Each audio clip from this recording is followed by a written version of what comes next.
to both of our captains here first. Any comments you'd like to say pre-game? You know, really setting the tone for what we should be expecting in this game as viewers as well. I think all I'm gonna say is that if I lose the game today, you're not allowed in the house anymore. That's really interesting. All I want to say is if I lose a game today, which won't happen because your jungle is horrendous, Oh, I will take some of our friendly pet cockroaches and put it in your bed. wait, this is just threatening me. Don't be. It's too real. Please don't do that to me. um, I don't really appreciate what you said about my jungle. I don't know. What do you? How do you think you're gonna beat my jungle? My jungle's literally unstoppable. Like an inting or like what? I'm not sure what do you mean by unstoppable. I. Anyway, I don't know. Okay, I'm kind of bye. done. Yeah, bye. All right, Alright. team three, go to team. Wait, give us like 4 minutes. Okay. Yeah, yeah, good. Yep. And the teams will be splitting apart onto their calls. Fun banter to see between the two people. From 433 Kelton, the two captains, really showing off what they think of each other's skills in the jungle. Yep. I don't know if you know, but I'm also hosting. Joining me today, I do have Nathan, and also as a sidecaster, we also have Ethan here joining today as a guest. So, yep. Hello, hello. Yeah, I don't know what I'm gonna say. I'll do my best. I'm leaving it up to Yeah, DK. yeah, me He too. knows I'll what do he's my doing. best. Don't worry about it. You guys got this. Yeah, just really talk about your own commentary about what happens in the games and, just having a chill, fun, good time. Sure. Wait, we can just push.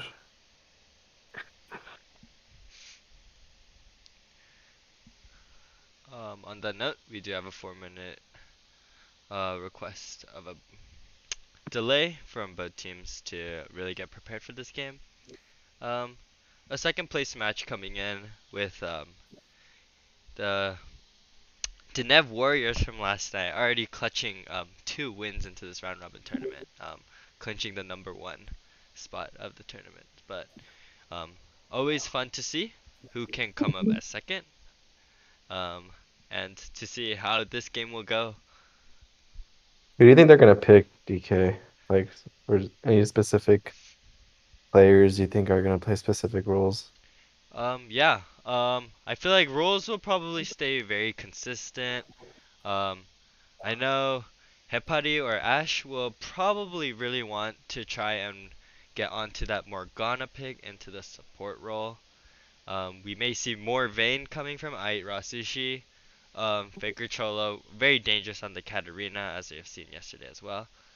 Feel like those will be very Wasn't that? priority picks. He wasn't that dangerous.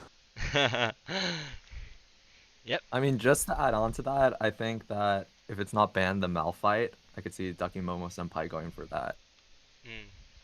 True, we did see Malphite bans coming across most, if not all of the games yesterday. Malphite having a pretty high ban rate into this tournament, probably because it is Ducky Momo Senpai's comfort pick, and people don't want to see that. I hate The Rock. And we will also see Quackamole or Derek also trying to go for the Morgana pick here into I'm the pretty mid sure lane. his name is Guacamole. As a Quackamole? Alright. Fair. Whenever I ask him, he always tells me like it doesn't really matter. So I have no idea which one he prefers. maybe I'll pronounce his name Quakamole or Quakamole. Quakamole. Quackamole. Quakamole is the winner. Quackamole. Yes.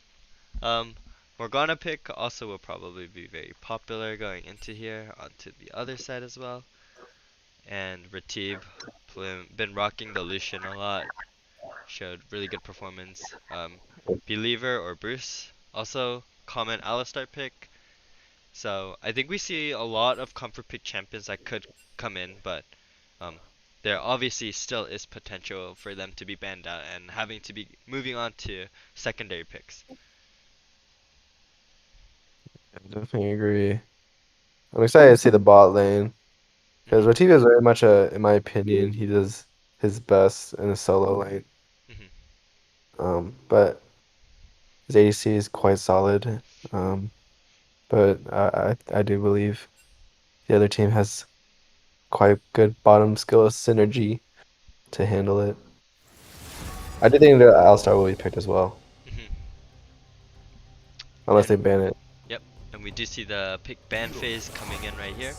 Lucian, quick ban out. Yep. So Ethan and Nathan having a lot of experience against both of these bot lanes. What are your guys' opinions about how you think these two bot lanes will match up against each other, since you think that they're both quite strong? I would say that the Ratib Believer bot lane plays a lot more aggressive of a playstyle, while the I Eat Raw Sushi and Ash play a little bit more defensive. Mhm. But I see them picking the Vayne again, and I remember in I Eat Raw Sushi's interview, he was saying that he'd like to play a little more aggressive. So I'm really looking forward to this bot lane matchup. Yeah, from my experience, I don't know. Me and Ethan clapped both teams, both bot lane. You know, we were superior for most of our rounds, so it wasn't bad. Yep, really strong showing from you two yesterday and the day before. Um, Wow, there's the Katarina ban. yep, we do Hey, see a no ban though for the first pick. this was. I wonder if that Interesting. was an accident. Accident or intentional, the ban is locked in. And Tom Kench comes out as well. I wonder if the Shen currently has a 100% pick rate. I wonder if that will continue throughout these next few games. Yep, honestly surprising.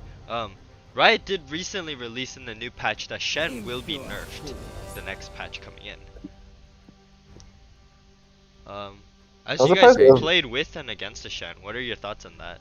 Did you feel Shen was a little too oppressive into the game right now?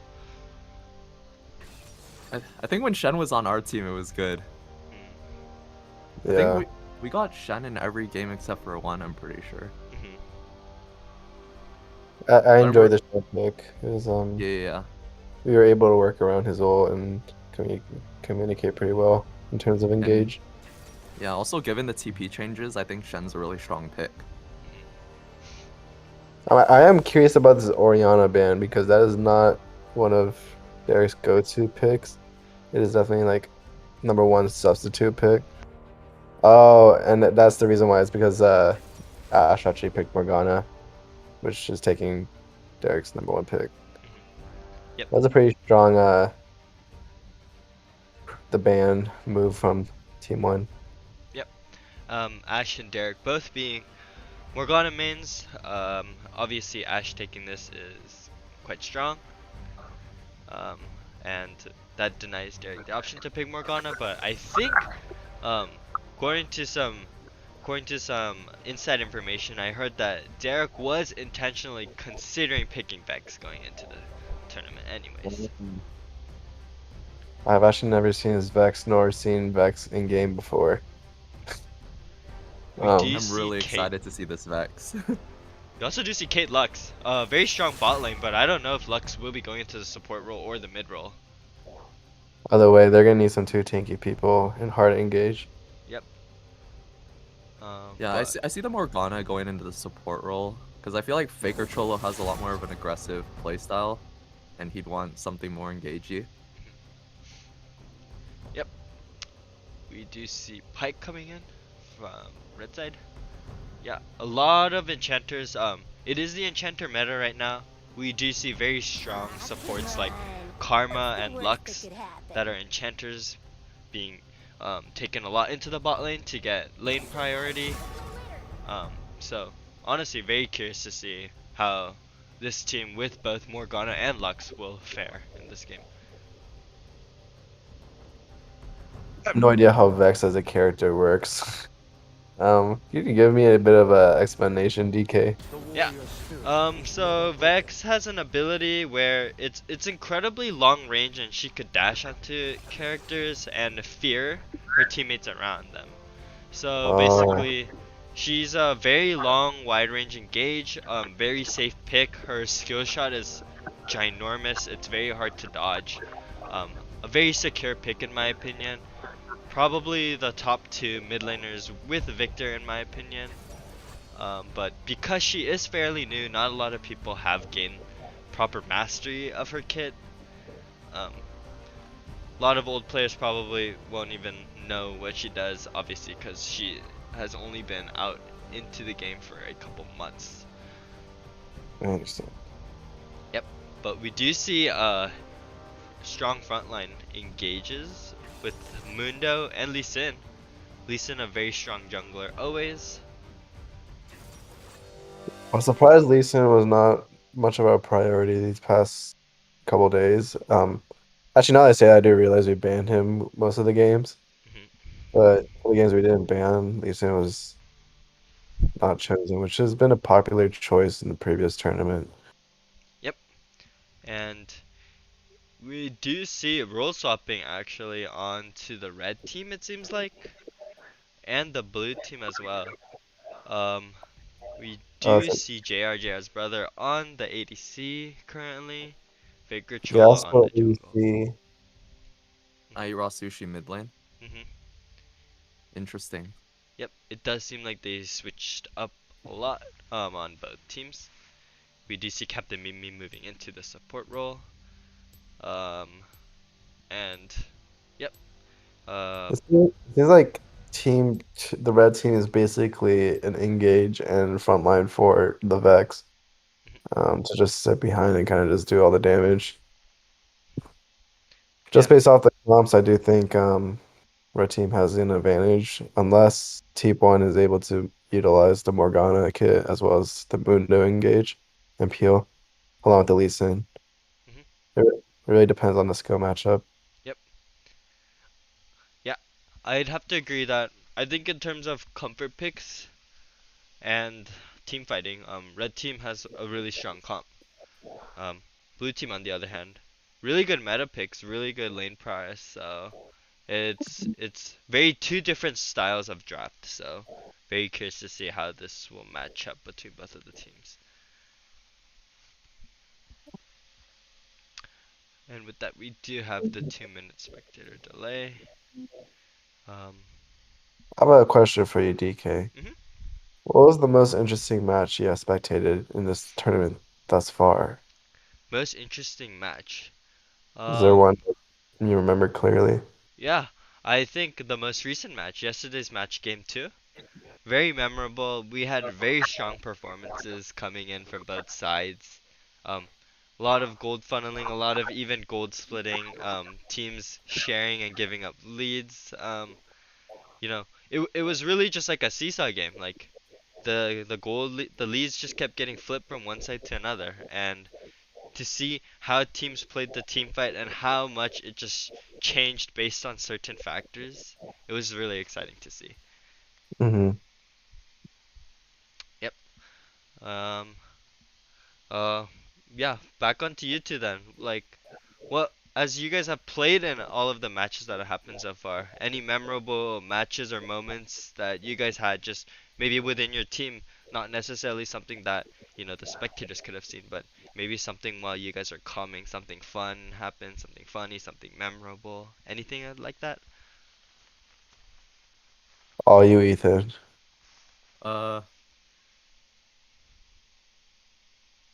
I I mean, it's something that the spectators were able to see, but I think one of my most memorable moments have to be in game one when I gale forced into the enemy team.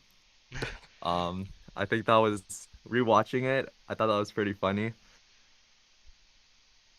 I think for me personally, the the Nami pick for me in general was quite interesting because I typically don't play a lot of mage supports because I find them really boring. Hmm. Um, but uh, it was fun to play with Jaden in the bot lane, just spamming my E button, giving him all the bubbles I can give, so that he can deal extra damage. It was fun seeing that change of meta, especially because I haven't played the game in a while, and coming back to see such a broken comp like that is quite interesting. Alright, thank you both for your input, and we will be moving on to the loading screen here. Wow, What is the best nice, skin?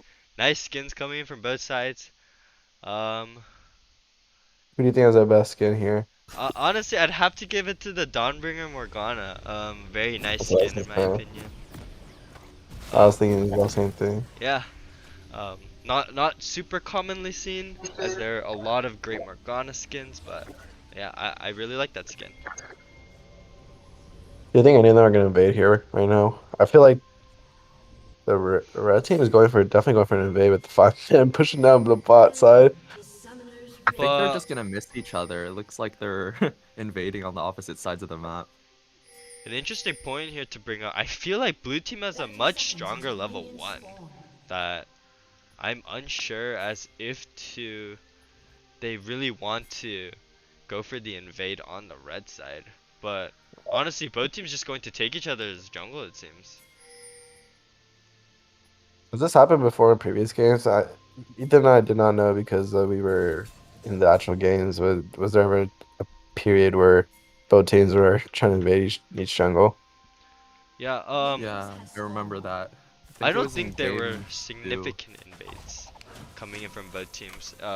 Maybe except for that one push onto um, the top side onto Captain Meet Me, but other than that, I don't think Mm. there was a huge thing. That's a crazy skill move that Captain Meet Me made there, asking everyone where are you guys. That is a very rare skill to use to try and locate the enemy team. But so I was interested to see that he actually utilized that. Oh, and Oh, JRJ's brother in a little bit of a tough spot, spotting out 3 members of the red team here though. Wow, taking major damage just by the support. this is very terrible for the Caitlyn because he's gonna have to back and he's probably gonna miss a full wave almost. And Blue team support also just sitting in the bot jungle. we do have a question in the chat. What is funneling? So funneling is a League of Legends strategy basically where you focus all of your gold and experience as much into one damage carry, and basically you want them to basically beat everyone on their own. So basically you want them to be able to fight all 5 enemy team members on their own, so you're basically making them as strong as possible as quickly as possible. Red team. Oh, there Uh, has been a pause. What was Looks like it? they're What I having was some gonna say? lag issues. Oh, that sucks. Hmm. Either way, though, in the bot side, our team is at a huge advantage because Caitlyn has not even taken the first 2 waves. Whereas the bot lane has managed to take both ways and are at a big XP Yep. advantage. Oh my god. Yep. That's a huge thing to bring attention to actually, because I feel like Caitlyn Morgana would want to focus on getting a lead as much as possible into this game. They have a stronger lane. It might be tougher for them to wait it out, and we will continue onto the game here. Slight bit of a lag onto the client.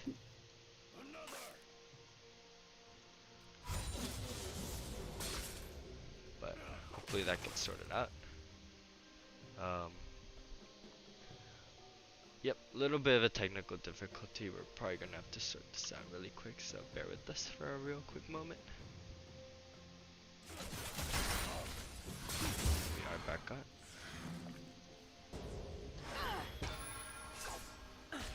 But just to touch on this bot lane matchup again, I think that Caitlyn and Morgana falling behind, given that it's too ranged against 2 melee, is really beneficial for the Yasuo Pyke matchup because they're able to get level 3 faster. Yasuo is able to get his wind wall. And so he can block the Morgana stun and Caitlyn abilities. So I think this really helps kind of counter the advantage that the Caitlyn Morgana lane gets. And Vex, Lux trading on a lot of damage, but Vex will go low. The flash coming in from Sion, but will not be able to land the Q onto the Lux. He's just BMing here into the mid lane after missing that flash. But Lee Sin will just come and try and get the final auto off. Will he live or die here? The E damage comes out and Sion will go down. And Retief flashes in with the exhaust coming through, but Morgana will trade the kill onto Pyke.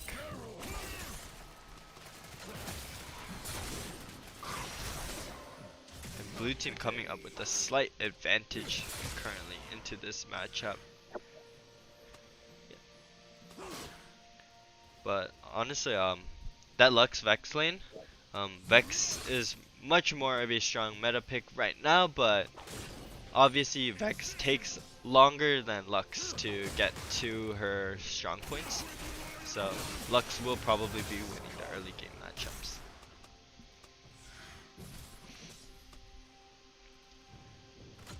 And we do see a lot of banter and commentary coming into the chat between a lot of the players. The battle of the roommates.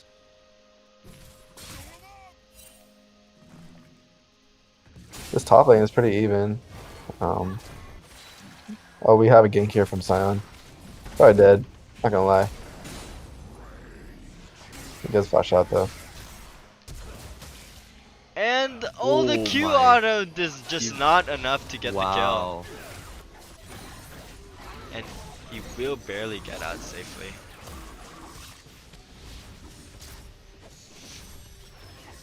Yep, but the damage from the Vex coming in, they are trying to trade it out. But both mid laners do seem to get out safely. A lot of damage being traded out on all sides of the map. We do see a lot of aggressive plays coming in. The mid lane battles really do be like the top 10 anime battles right now. Yep, both incredibly low. Can go anyone's way but the ult. The Comet also lands, but will not be able to finish up the kill. Oh, Katamimi with the hook does not hit. That team still had an advantage here though. Half his lane pushed in. And Sion will be going onto the Lee Sin here. Vex is also coming down over here. And Gangplank is incredibly low, but does eat and will survive. Lee Sin trying the best to get away and will survive. I could probably take Dragon here. Unless they're not? Question mark? Alright, no, they're setting up for Dragon. Good setup for Dragon here. Oh, Mundo just barely not able to stop the back, but will be able to get some turret blade pulls in exchange. Red team was going to try and aggress the Dragon, but I guess they choose not to force it out into this current situation.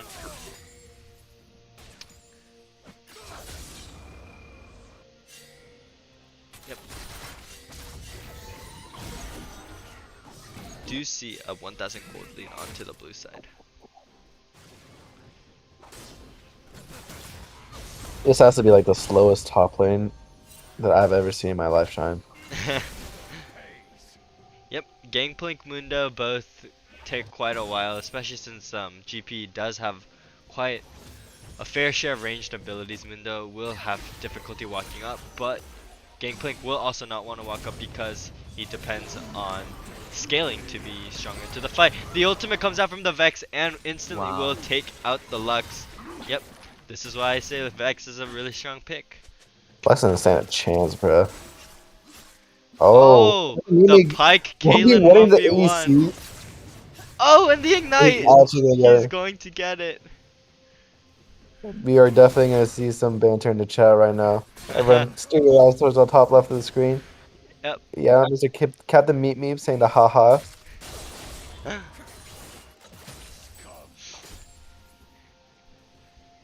Justin replying, bro, you have hail of blades. Yeah.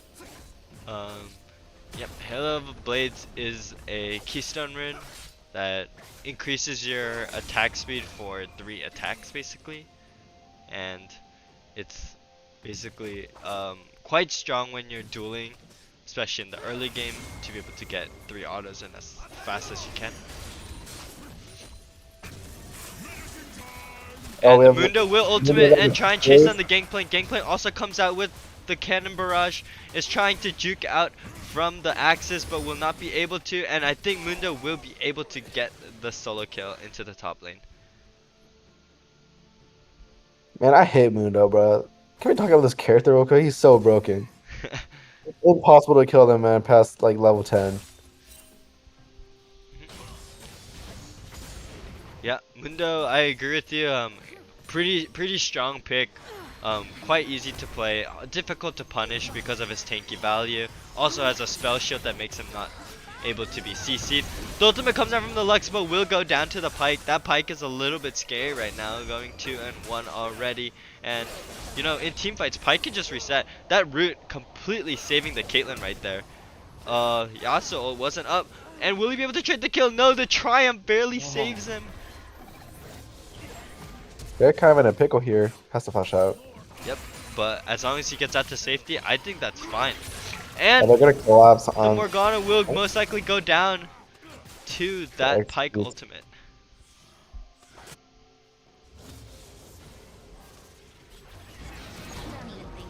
And he tries to ward up and get the Q on. I think Lee Sin's in a little bit of a pinch here. Lux's shield is not long range enough to land, and Vex and Pyke both use their ultimates and going to get the Lee Sin down. Yep. Yeah, Nathan, as you stated earlier, I really think the fact that blue team is not able to get lane leads is just really bad for them, and red team is just winning off of their comp pretty much right now. Almost seems like the red team is having a little bit of fun, especially with the bot lane. Fun little banter. But we do still have to keep an eye out for this Mundo with such a nice lead into the top side. Yeah, if Mundo goes Super Saiyan late game, it's almost he can change the whole game around. What is that Q damage? Isn't Mundo a tank? Did you see that? I did not see that. I saw Lee Sin throw a Q at the dragon. And Yasuo Oh, goes you know, in for the... and he just stands there getting chipped down and will go down. Yep, Essentially, Yasuo. if Yasuo hits any tornado and uses ult, essentially the AC does not stand a chance. Yeah, That's right there, that gap closer she has. Yasuo Last Breath, just a really strong ability. Really low cooldown. If Yasuo can just get the knockups, he'll just be really strong. So DK, I have a question for you. So given the current state of the game, it looks like the red team is really snowballing their lead.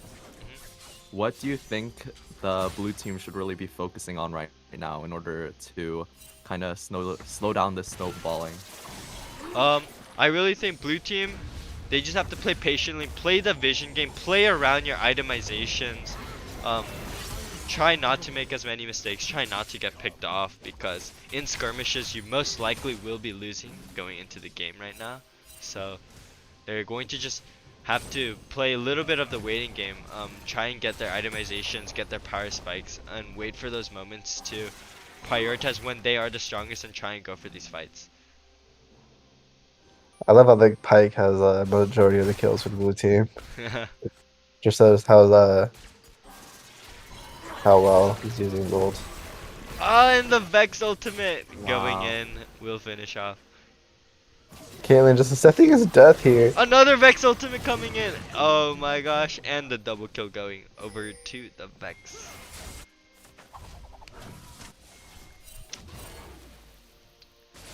Yep.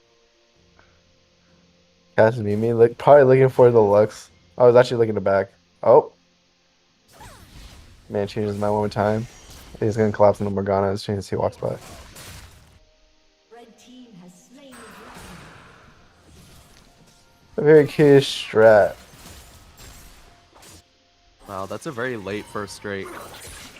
Captain Mimi hiding in this bush, trying to get on the Caitlyn. He still has the ultimate available. Oh, and he actually did not. It was still on cooldown, just 5 seconds remaining, but Caitlyn will get the shutdown onto the Pyke. Yep. Really wild attempt to just sit there and try and get the kill right there onto the Caitlyn, but Also, free 800 gold for the bot ADC. yep, free 800 gold shutdown for Caitlyn. Not what you want to be seeing, obviously, on the red side, but they do have a very commanding lead that it may not be super impactful yet going into this game. He's still trying to make a move here. If he can collapse onto the Yasuo, it's almost a guaranteed kill. The mid lane is going to back up, play a little bit safe. The Sion getting a little bit low, but the Lux ultimate will not land. It will flash over under tower, but does get hooked by the Pyke. But he will be able to trade on onto the Sion, but will go down right after to the Pyke.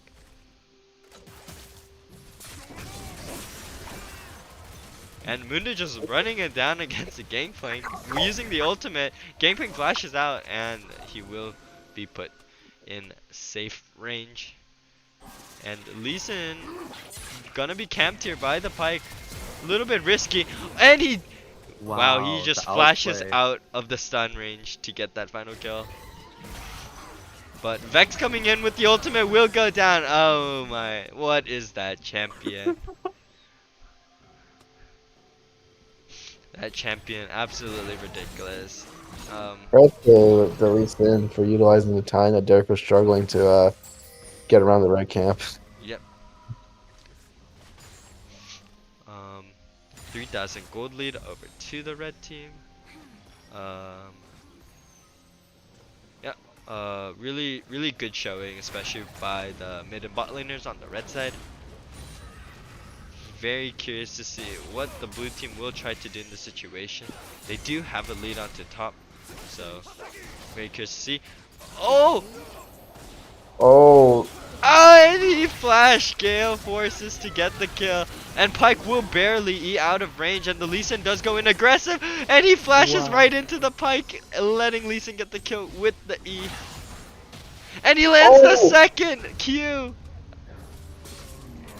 Blue team really wanting to come back into this game. Absolutely, really strong performance, especially by the Lee Sin. I don't know if Derek really wanted to flash in that situation, sacrificing his Pyke there, but that is a double kill going over to Lee Sin. You can see Mundo regenerating all of his health, just melting the two top laners. And a 2v2 skirmish. Both teams on the red, both players on the red side very low, and they are most likely just going to take two here. In terms of gold, blue team's just completely back in this one now. But as we say that, Captain Mimi says no and gets another kill over onto the mid lane. And the hook lands onto the Morgana. She will spam the ultimate. The QW combo coming out. Ignite, a lot of damage coming out, but the Pyke damage is too much and she does go down. But the damage does get traded out. A 1-1 trade in by both supports. So red team a little bit trying to fly away with that lead that was decreased incredibly by the blue side. But blue team is completely back in this game. Completely unexpected. 3,000 gold deficit that early into the game. They really did wait for their itemization and power spikes to take smart fights. And red team is aggressing a little too hard in some of these situations. Lee Sin did some great map maneuver, moving from the mid lane to the top lane, being able to help both lanes in the fights. I think that was a key aspect in being able to come back in this game. Yeah. Let's keep an eye on Captain Mimi down here on the Pyke. 7 kills, 5 deaths. Oh, and the Morgana will most likely be dove here. Probably going down here to the Vex ability. Yep. And we do see the Yasuo knock up. Ah, but he does take another turret shot, and there will be a 1-1 trade in the ADC role as well. Honestly, on the side of red side, not what you want to be seeing. 1-1 trades is very harmful to your lead. Oh, but Vex just makes all of that meaningless and just does so much damage, and the ultimate comes out and will be able to take down the Vex. Lux doing so much incredible damage onto here. The Pyke going into flash, dodging the Lux abilities, and will get the ultimate off and be able to get the kill. I did pretty well in that 1v2 situation, considering being CC'd in the beginning. Um, Yep, red team really trying to just fly away with this one once again. Mundo gonna get caught out here. There's three players on the red side. He's going to aggress a little bit too hard, not knowing the Pyke was there. But it is a Dr. Mundo. It's going to be really hard to kill, even with this squad. And even with the exhaust, he's just not going down. So much health coming out.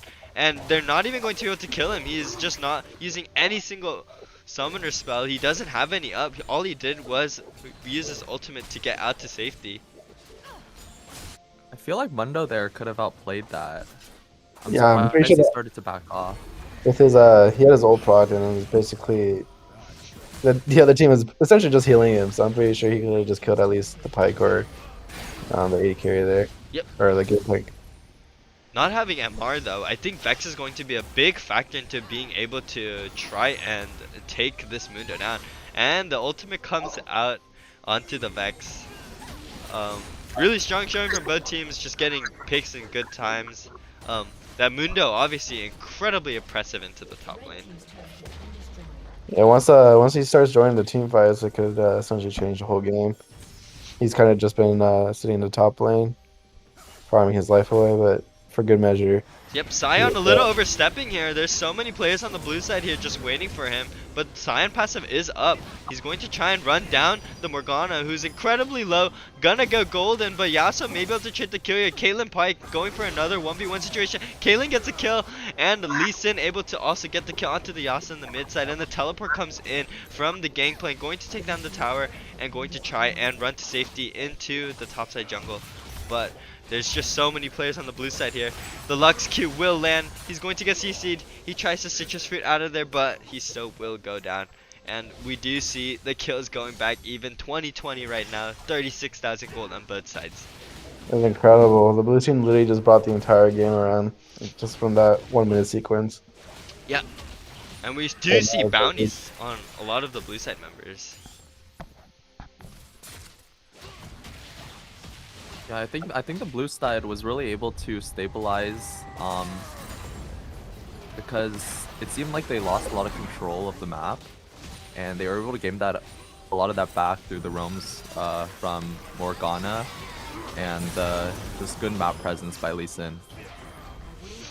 And Mundo coming in to help the team, and we do have to note that JRJ's brother just threw his E in the wrong direction, walking right into that Sion ultimate, but he does seem to be realizing what he did, as he is freaking out in the chat at what he just did.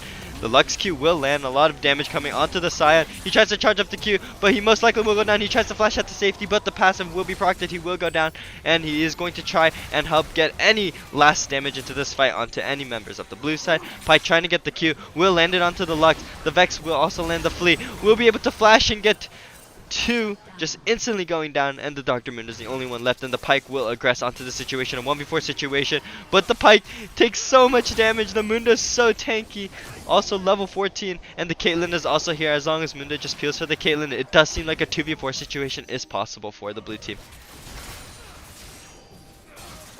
You can't look so good at this, man.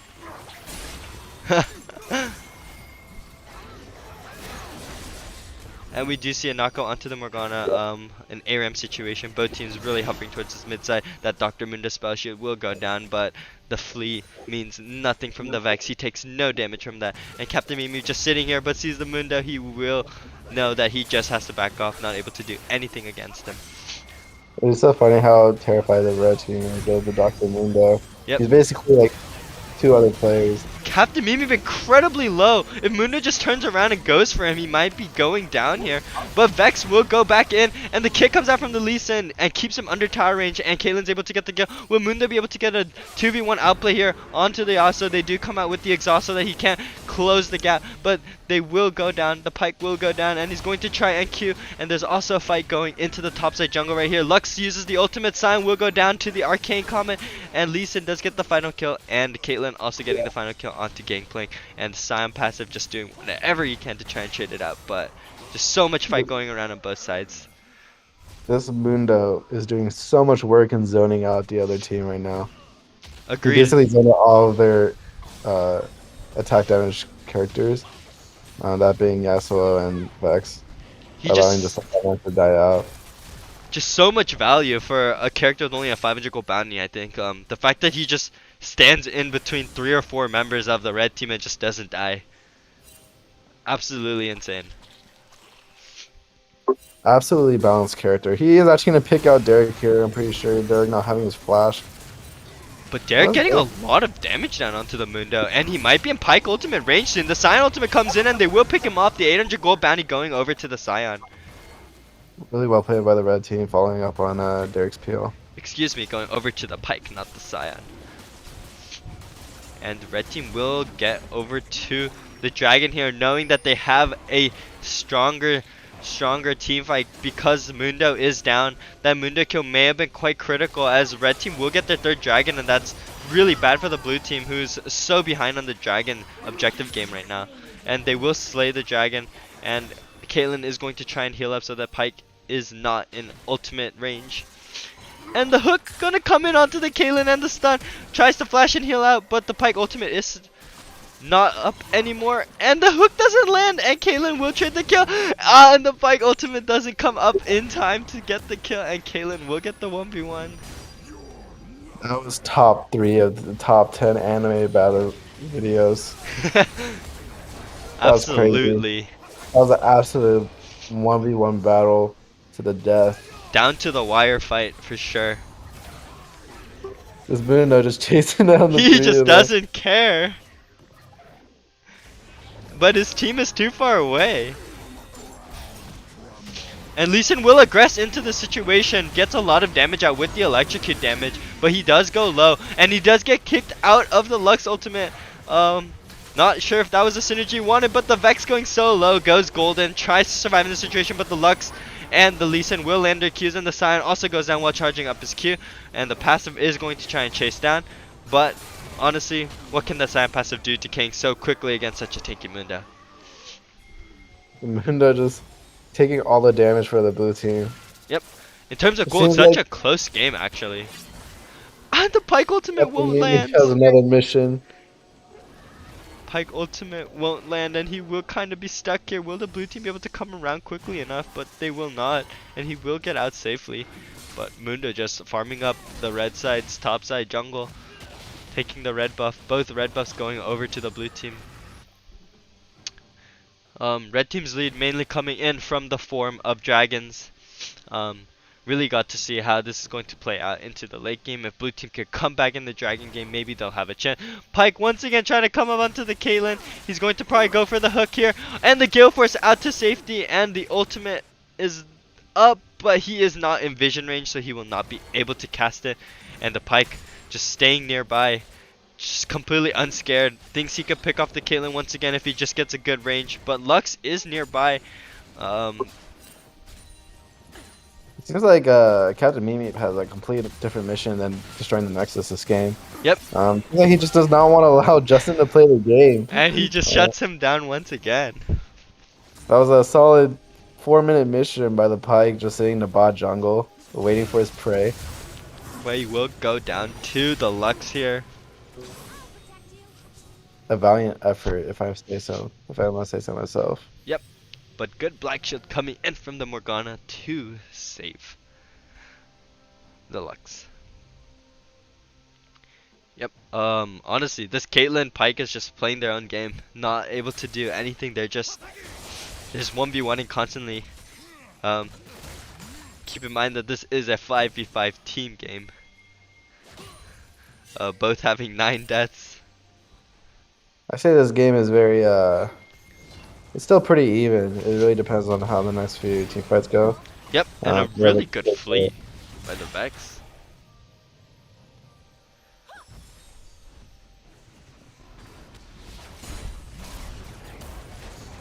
I think the next fight that we're really looking towards is either a Baron fight or the fight for the 4th dragon for the red team. Completely agree with you there. We're probably going to see, except for Captain Mimi and JRJ's brother, both teams probably going to be playing incredibly safe in this situation. Captain Meaning actually got picked out here. He's going to get caught out, and the Morgana ultimate comes in. He will get out of range of it, but the Caitlyn ultimate is so low, and the Lee Sin Q lands before the Lux ultimate.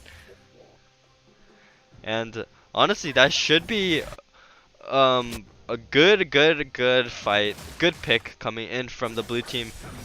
They should be able to get good control over Dragon area, but Ratib says no to all of that, and he will go for the ultimate, but Caitlyn is nearby, and just Lee Sin does so much damage with the electrocute. But the Vex is here. Oh, never mind. But Lux Caitlyn just doing so much damage, and the teleport coming in from the Munda. I think Sion will go down here, and that should be a dragon going over to the blue side. Flashes over the wall, and the passive will come back up, but he's just gonna go down. And blue team probably going to try and take this dragon. Yep, and they are getting bot lane pressure. Mid lane is already, mid waves are already pushed in. They're definitely going to be going for this dragon right here. It is Ocean Dragon, so they will be getting increased healing from this, and Pyke will just be zoned out by the Dr. Mundo, not able to do anything, and the Lux flashes in, and we'll get the kill onto the Pyke.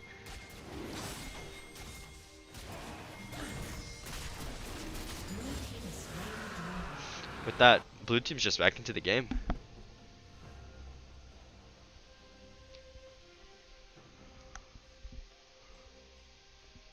At this pace, the blue team can definitely probably catch up on objectives. Especially if they get the Baron Asher here, they can push through lanes, siege anyone, maybe even super minis at the inhibitors. And we are 30 minutes into this game already, but both teams not even nearly towards each other's base turrets. Tier 2 turrets being up on both sides, all around the top, mid, and bot side. So we could be having ourselves quite the long game here.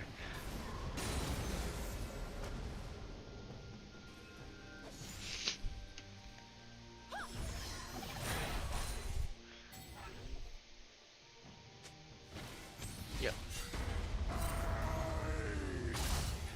Other than the Dr. Mundo, you know, it seems like Nathan seems to have a big grudge on the Dr. Mundo champion. Ethan, you got any grudges against any of the champions here? Maybe any bad experiences? A champion you think is too strong, not fun to play against?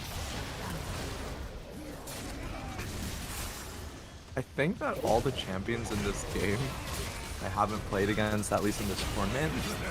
But personally, I find the Vex and also the Morgana very annoying. I think as a bot laner, going against the Morgana support, and like if I were to be going against this bot lane, I think it'd be pretty terrible, because if the Morgana lands a Vine, you're pretty much dead.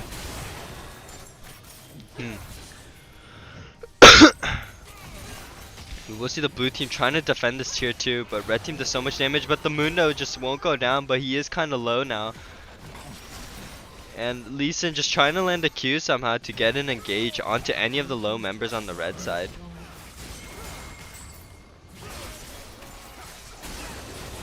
And he gets the ultimate onto Lee Sin, but Caitlyn is up, but the Windwall is also up and will not be able to take any damage. But the tornado just barely misses, and Yasuo does get a double kill. And the Lux ultimate just barely missing. I think the next team fight will determine whoever gets the Baron Asher. Quite an important pick. To which the Caitlyn gets picked off here. And Sion trying to move over to where the Lux is. A really good Q, predicting the movement, and the Vex will land the skill shot and the fear. It should be a team's Baron Asher if they really want to. They're gonna aggress here It would onto the be- support under the tier 3 towers, the base towers, but you will not be able to get the kill, and we're going to see the minion wave is here, so he will just be able to safely make it over. He's a little bit overstepping here as Lee Sin is here. And Lee Sin will get the kill to Pyke. Will he be able to get a second on the Vex? Quite low, but Sion is nearby, and the Flea will land, and that's just a Vex just getting out. He does not see the Sion, but will just walk away.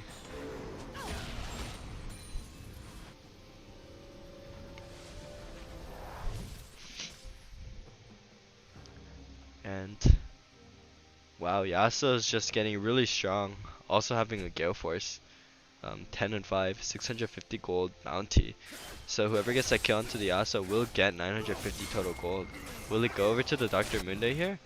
But he doesn't have any gap closes and Yasuo will just be able to walk out safely.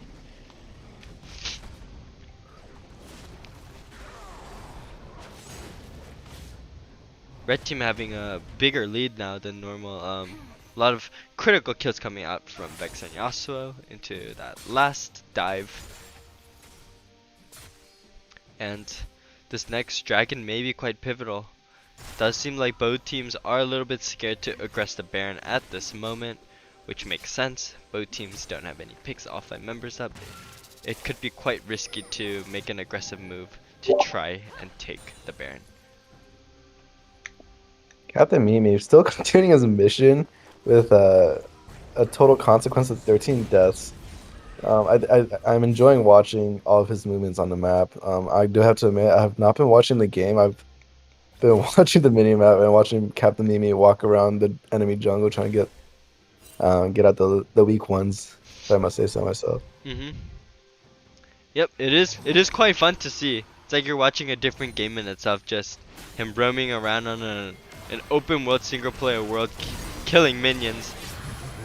And oh, somehow the Kaylin just gets out safely.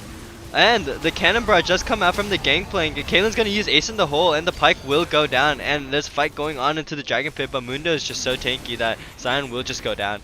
And Lux might get stuck out here.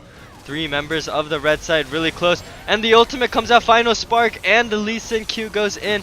But it is a 2v2 trade in that situation, and only 2 plays left on the red side and 3 plays left on the blue side. But the red side does have Yasuo and Vex, their 2 strongest damage carries right now.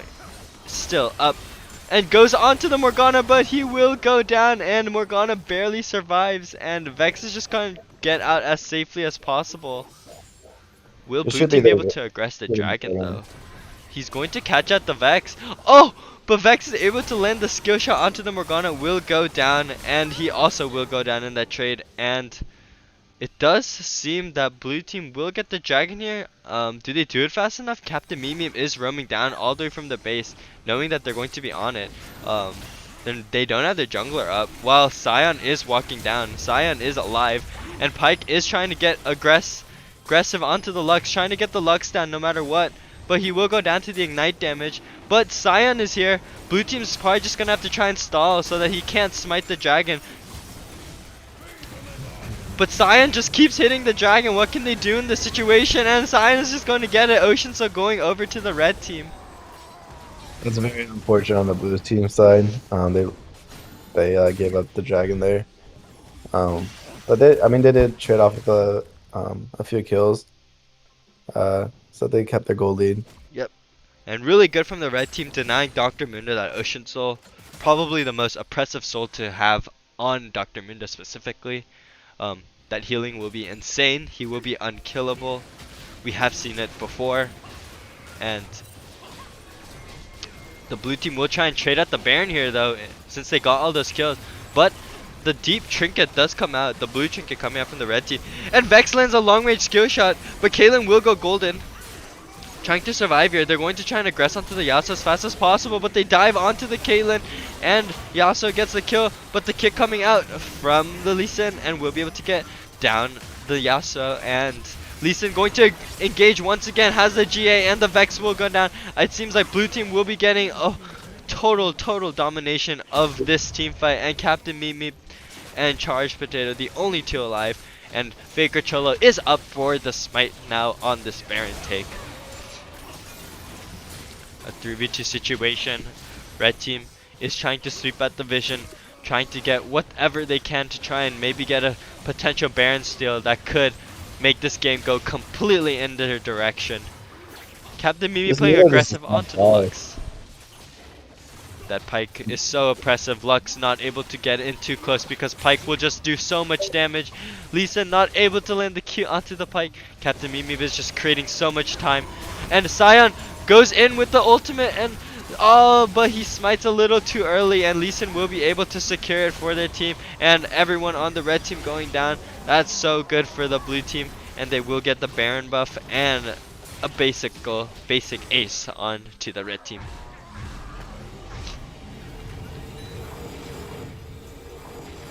It almost looked pretty bad in the beginning for the blue team until Raw Sushi was able to pull up to the hood, blow its ult a bit. So they really turned around that fight and allowing me to get that Baron Nashor. Yep, and just like really surprising to see the blue team able to come back so hard in the situation. They were just so behind in the early game, but now they have taken the lead. Dr. Mundo so strong, 12-12, and just it doesn't even take any damage. Gangplank, the absolute late game monster, cannot do anything to him in this current situation. And he is going to just try and take the tower on his own, but there are 4 players on the red side here. But he just is so tanky, they can't do anything to him, and he could just walk out safely. And look at him regen all the way back up to full health already. Absolutely insane character. Just, it's gonna take a lot from the Yasuo and Vex to be able to take down this Mundo and the Gangplank as well. And Mundo's just walking up, engaging for his team. He is such a strong front line that the red team is going to just struggle to even make a proper engage with that wall in the front. And they also have Baron minions to assist them, a 5v5 into the mid lane. Curious to see how this fight will turn out. Yasuo getting poked down by incredible damage. The tornado won't land on anyone. Captain Mimi aggressing in, and Lee Sin goes all the way in with the kick, but Lux is so low, she will ultimate, and the Sion also goes down. Dr. Mundo is still alive, and Sion passive does come out, and red team will just back off because there's no way they can win this 3v5, especially with Dr. Mundo still alive on the blue side.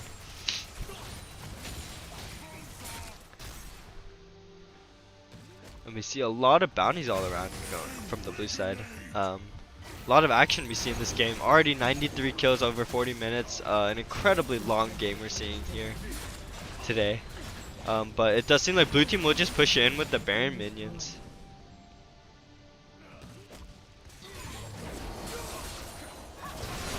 This Mundo's actually unstoppable. Oh, especially but that with Vex his does so much damage onto the backline. And Ratib will get the ultimate up. But he will go down to the Caitlyn. So much damage coming in, so much range. And Vex will get the trade kill. And Pyke will get another kill. Mundo is still alive. Will they be able to get the Lux quickly down enough before the Mundo can do so much damage? But the Mundo just gets the kill onto the Vex. He's just so strong. But the Pyke will be able to trade another kill. It's just Sion and Mundo left. But Mundo does have a level advantage and an items advantage. But Sion, all he has to do is just stop the minion wave. Just stop the waves from pushing in, and your team should be fine in this situation. But just a 1v1, just keep chunking each other down. It just keeps going on. There's just no way that Sion can do much in this situation against that Dr. Mundo. Dr. Mundo is just ending it, and Sion is just struggling to do anything. So tanky, and not able to do enough damage, where Mundo can take some real damage, but Sion is going in fully, and Mundo is getting incredibly low, but there are members on the blue side up to help out. Morgana coming to try and save. The cannon barrage does come out, and the knockup. Will he go down? He's so low, but look at that healing. What is that healing? And he just flashes that to safety despite being that low, and he just is able to live. That is actually unbelievable. The red team wasting 2 ults. They lost the Sion ult and the cannon barrage by Gangplank. Amazing job by the Mundo just staying alive and doing his job. And the Morgana will go golden, but we'll just get poked down here. The Vex going really deep onto the Caitlyn. And Lux is here, but it just looks so bad for the blue team. All teams on the red team still alive, but they still do have the Dr. Mundo up in the front line to try and help out, make this fight more winnable for them. And Caitlyn will get down the Pyke with the ace in the hole. The final spark comes out, able to get 2. And red team will just be zoned out. And Elder Dragon and the base is pretty much up for the blue team in this situation. Gangplank trying its hardest to do any kind of final damage. Sion as well. But blue team will probably get the ace here and just end the game. Caitlyn already just roaming up on her own with the minion wave to push the turret, the Nexus. And we will see a most likely ended game 1 here today. GG's. That was an amazing performance by the blue team. Yep, to really come back from a huge negative lead. Really rare to see Falling off by games Dr. longer than Mundo. 40 minutes these days, but we do see one here today, and the Nexus will indeed go down soon after a little bit of BM from the Dr. Mundo, walking into that fountain, taking 4 whole shots, and there you have it, victory going over This is to very the blue team. It was a very interesting match. Who do you guys think was like the key component or the MVP on for the blue team? I'd really have to give it to Dr. Mundo here, in my opinion. Just so strong, just a really strong, sturdy front line, making it easier for his backline, Lux, Morgana, Caitlyn, Lee Sin, to make better engages and better damage dealing situations for them just by standing in the front and focusing the whole red team's attention to him. I agree. We do also have to give credit to the Lee Sin, because he did allow time for Mundo to scale. The Lee Sin did do a really good job mid game, supporting his laners. Um, Yep. looks like all the players are back. And the competitors are joining in one by one. Just taking a quick observation to the damage graphs. Hard to believe that Dr. Rin is a tank. Just looking at this graph, all that damage, just wow, absolutely insane. An incredibly long game 1 we've had here. But honestly, great performances from both teams. And I'd like to open up the question segment. So Nathan and Ethan, if y'all have any questions, fire them away at any of our players, please. All right. I have a question to the dedicated player towards his mission of the game, Mr. Captain Meat Meat. Oh, he is He's not not in the here. call. One Oh, second. he's not here. uh, Okay. I think they will I'll be speak. joining. Oh, now he's here. Oh, okay. Welcome back. What's up? Actually, I asked a question for Mr. Matthias. Yes. Um, I observed throughout the game that you had a very dedicated mission. Can you explain a bit behind your motives, on your map movement and majority of the time being in the enemy jungle? Sure. So, Pike has a great part of his ability where I'm a little bit invisible and I can be a little bit sneaky and fast. And honestly, victory or defeat, it's for whatever. This game is for fun. I think my biggest goal this game was to make sure Justin's death feed was over double digits. And honestly, 15 deaths on an 80 carry, kind of lame um, for Justin. So I hope he improves next game. But I had a great amount of fun killing him. I enjoy the input. Buster, you have anything to say in response to that? I think all I want to say is 19 is greater than 15. That is quite true. Wait. Um, Cool. Wait, actually, dude, I thought it's so. Dude, I swear, I'm so washed now. I can't dodge a single skill shot. But anyway, I Nah, died quite a bit, but luckily my team was able to carry me. I just want to say I'm just Justin is a Gale Force abuser. It's like kind of cringe. Like if he's actually good movement, he wouldn't need Gale Force to dodge my hooks. wait, that's true. I'm so sorry. Yeah. Wait, Um, also, but actually no, go. no, yeah. uh, While we're on the comment with Justin here, I'd actually like to ask him a question. So, um, what was going through your head when you made that E play to land right into the Scion ultimate in the mid lane? All right, so that was an interesting movement option by me. So first off, I gotta preface, I actually don't play League with audio because I, for some reason, just got turned off one time. And Sign Ulti, if you know, like has an audio cue. So whenever Sign Ulti, I had no idea that he was coming. So I, all of a sudden, I see like a huge mass going at me, and then my brain kind of froze. and I used my E, but I forgot to move my mouse. You know, Mm. happens to the best of us. Yep. I have another question, probably for the two MVPs on the match, but I'm gonna start with the person who carried the blue team in the mid game, allowing his laners to get a slight advantage as they waited for the Mundo to scale. Mr. Faker Cholo, are you here? Yes.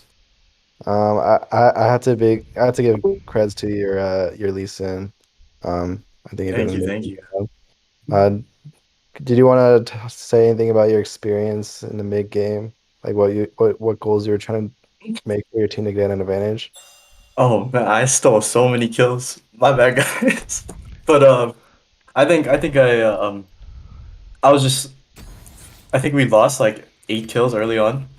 So I was just trying to play for whatever was working out, and I think mid was getting absolutely demolished by support, jungle. I think they're top lane sometimes. So I was like, yeah, I think I'll let mid, just be up by itself for a little bit. So I try to help wherever I can. Yeah. All right, thank you. And then I think the final question to where's what's the name? Ducky Momo Senpai. Hello? Hello. So there's a great expectation for you going to the game because you're the main front line Oh, um, and the main tank. And then we would all say you did a very successful job. Do you want to talk about like your process going into the game? Like, because you definitely played a bigger role towards the late game. I was just worried about getting as much gold as possible so I could help my team out. Okay, for sure. Cool. Then we're setting up for the next match, right? Yep. Um, Ethan, you got any final questions for any of the players? I actually have a question for Ash on the Morgana. Hi. Given that your Morgana was banned in the first two games that you played, how happy were you to finally get that pick through? I was very happy. Thank you for not banning Morgana. You guys are the best. But yeah, I was very happy I got to play Morgana. Alright, thank you everyone. And with that, we will be ending the question segments here. We will be going on to game 2 here soon, so bear with us as we wait for the next game to be going on soon.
You will wait probably one more minute to get into this final game, potentially final game um, of the tournament. There could be another one if we see an upset performance, so who knows how that will turn out.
And the Lucian band comes out in reverse. ADC is being focused on.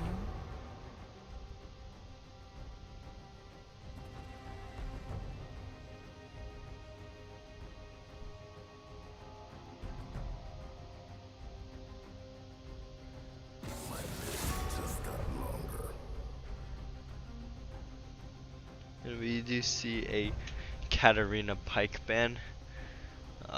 Katarina Faker Chola showed incredible prowess on that champion yesterday, and Captain Meet Passion. A lot of strength and oppression onto the Pike pick. Interesting Zed ban coming out here, and then the Vex as well. And the Morgana does come out instantly from Derek. What are your thoughts on Derek being able to get this Morgana pick? Do you think it was Red Team's mistake, or do you just think that, you know, just for fun, let him have it for once, and maybe they'll counterpick into it? I don't know. I think it's a little teased by the red team here, just a little hint of BM, maybe just allowing him to get his main. Kind of playing off that the first game was too easy for them, that kind of vibe. But in the end, I think it will benefit the blue team, especially if they can work around Darius Morgana, because he is quite skilled with her. I feel like it's a little bit of a handshake between both teams, given the fact that the blue team didn't ban it last game and let Ashe play it, so they're giving the opportunity to Derek to play it this game. Well, really good sportsmanship, I guess, coming in from both teams then in that manner. And we do see the Riven Senna R1, R2. And Alistar coming out once again. And it does seem like Red Team is going back to more their standard roles that they were playing previously.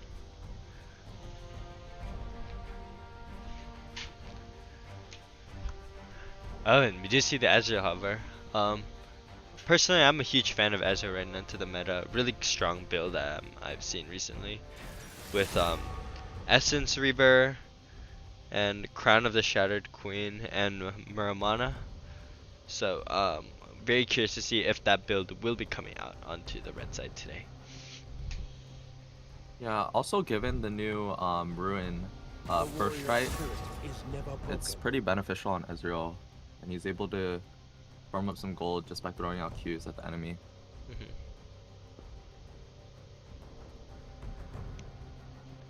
And we are here in the second ban phase. Xin Zhao is banned out.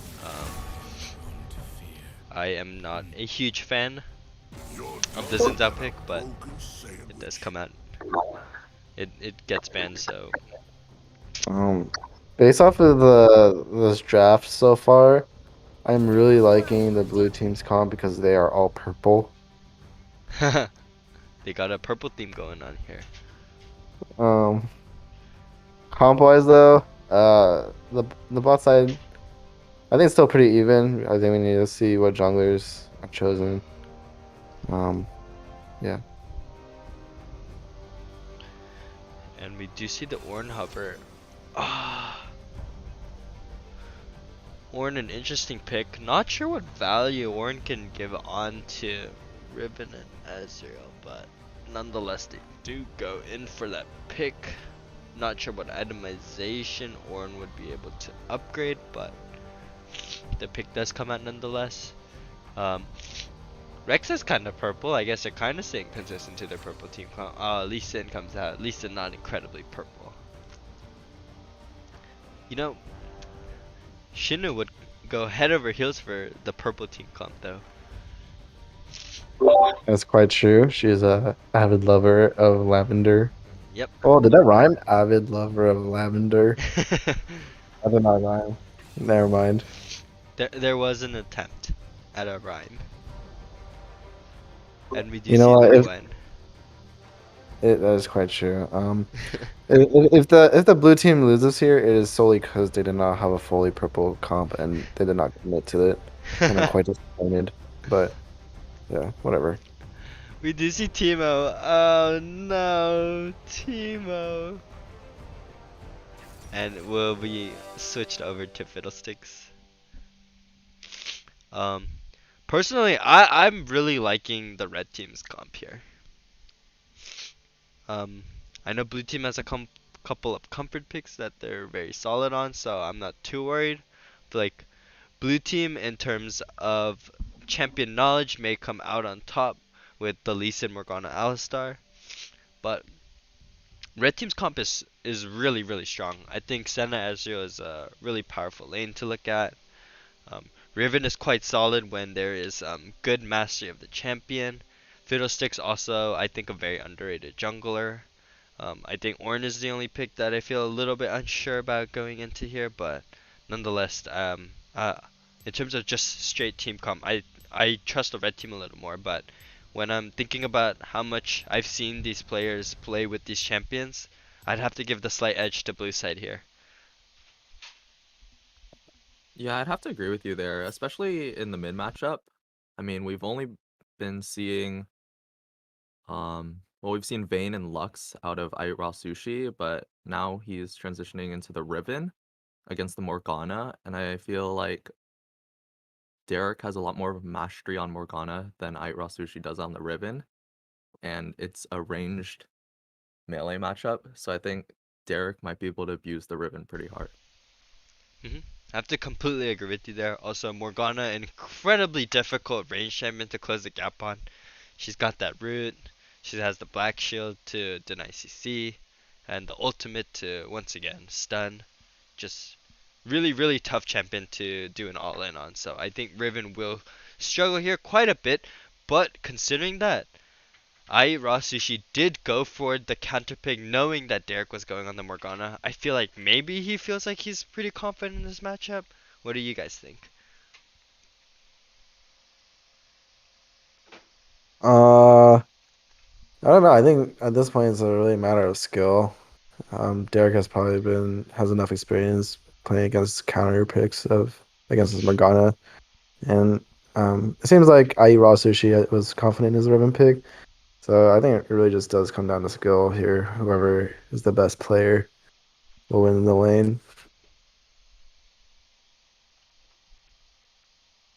Yep, and with that, we have still a minute left on our delay, but um, yeah, really curious to see whether, honestly, I think it's the fight between the better champions versus the players being more comfortable on the champions. So we will see if really comfort picks are more valuable going into this tournament, or if just having stronger champions and just knowing at least the basic minimums of how to handle these champions is the more important going into this match.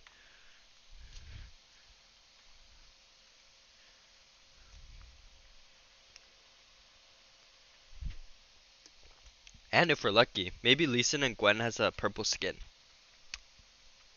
So maybe it all becomes purple. I do hope so. That would be amazing. Like Nightbringer Lee Sin, does Gwen have a purple skin? Time to look I'm this up. not sure. I'm not seeing Gwen enough. She's the scissor lady, right? Yeah, the snip snip. Alright, so another broken character. I'm excited for this game though because Derek's Morgana, Rativ on the Kaisa, and especially Captain Meatbeat with the Lee Sin. I can already tell that he's taking it a bit more seriously now. Not saying he didn't last game, but he's picking a character that he's very comfortable with. And with that, we'll be getting into the match soon. Loading screen probably will be coming up. And it does seem like Gwen has, one of the Gwen skins has like a chroma that is kind of purple. But other than that, it seems like Gwen will most likely not be coming into this match completely purple. It's alright because Lee Sin is his normal skin and Morgana is white. And And we do see Mukau Alistar. So a lot I of want to white go actually. They have a very white comp, except for Lee Sin. I mean, yeah, he is Asian.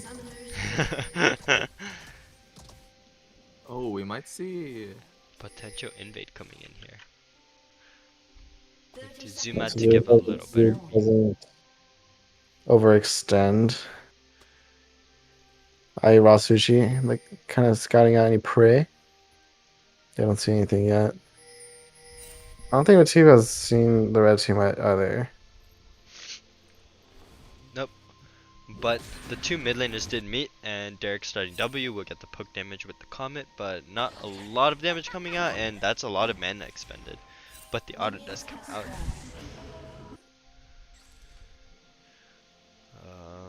Yep. Most likely we'll not see any aggression from both sides here. So, yep. Any key matchups either of you are looking for going into this game? I'm looking forward to, as you can see on the right hand side, that both bot laners on the red side have gone for that new rune first strike. So I think they're gonna be looking to just getting gold advantages basically off of the rune alone. So I think the bot lane matchup is gonna be pretty interesting. But Kaisa on the other hand, I think recently got a buff on her passive, so I think she's pretty strong right now.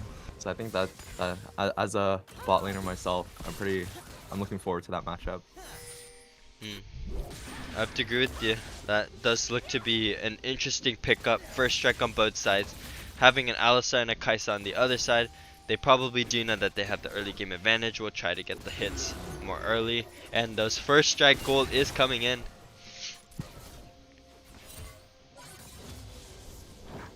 And Gwen having a slight advantage into the top side. But honestly, in the current state with the new teleport changes, I feel like top side will just be an island. A lot more action will be seen towards jungle, mid, and bot. I'm excited for this mid matchup with I Eat Raw Sushi on Ribbon and Quackamole on Morgana. Yep. I think it's only the second time we've seen Derek on the Morgana despite him playing in so many games. Really interesting to see what he can do in today's game on the champion. Getting a lot of poke damage out. Obviously, Riven's going to struggle in the early game here, right?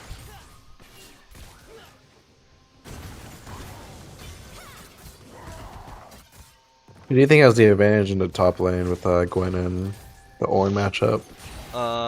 When it comes strictly upon meta, I'd have to say Gwen has the edge here. But we did see Ducky Momo Senpai's incredible strength on champions, even though they are not meta. If they have the tank prowess to frontline for his team, that he can do incredibly well on it. So honestly, I feel like Ducky Momo Senpai might have the slight edge here when it comes to playstyle. I feel like I'm really confident in Ducky Momo Senpai playing that Ornn, that frontline, that tanky champion that will be incredibly difficult to be able to cut down on the side of the blue team. I agree. And as we see, there's a fight. Oh, never mind. And there's a 2v2 fight into the mid side.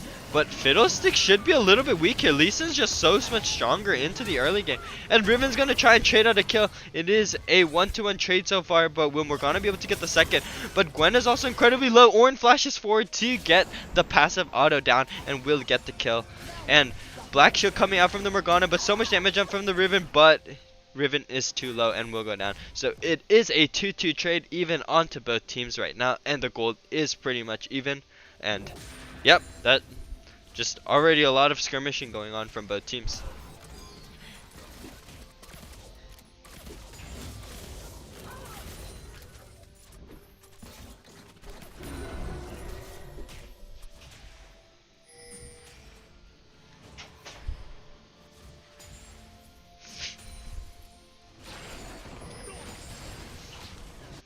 Who won the first game again? So the right now, red team won the first game. Oh. Yep, so Okay. we will see 6 hit first by the Morgana with double buffs. The Q will miss, trying to predict the Riven movement.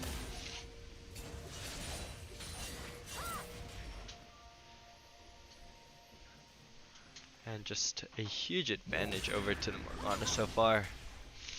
A whole level lead, a whole wave ahead. And just having so much more gold with those 2 kills.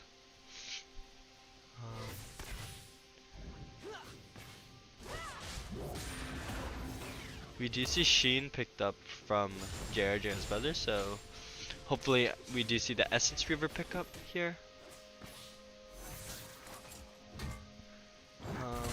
Gwen also hit 6 first, surprisingly. I guess she does have the wave lead.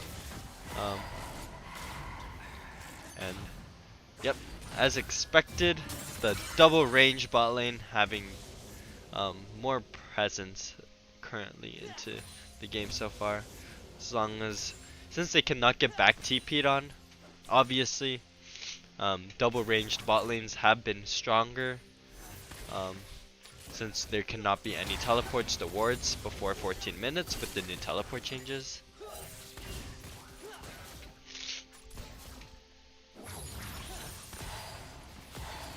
And probably going to see a lot less action currently, with teams kind of having more of a clear identity, I think, in this game compared to the last, knowing when their power spikes are and knowing when to engage and when not to.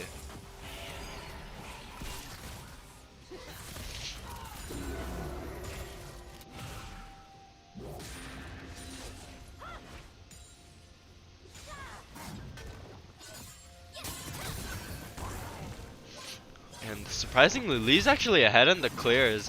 Going to take the Raptors on to the top side.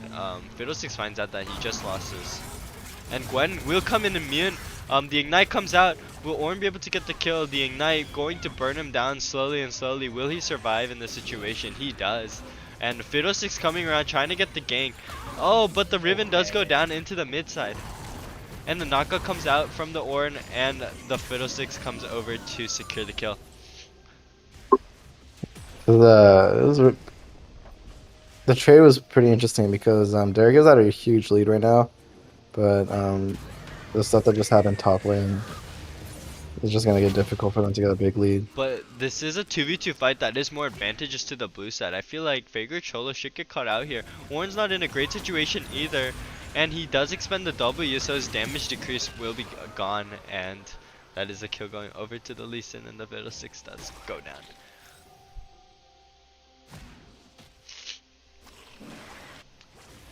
So it does seem like blue team is the one to slightly be more on the side of the gain here.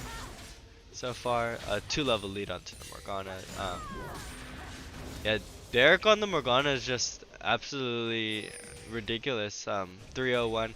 Got really good map control, really good wave control. Is gonna look really difficult for Rasushi to just come back into this game, I feel like.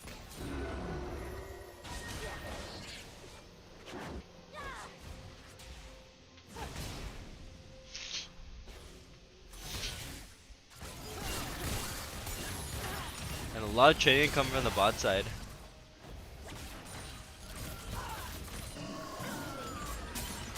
And an aggression by the Gwen all the way into the Fiddlesticks jungle.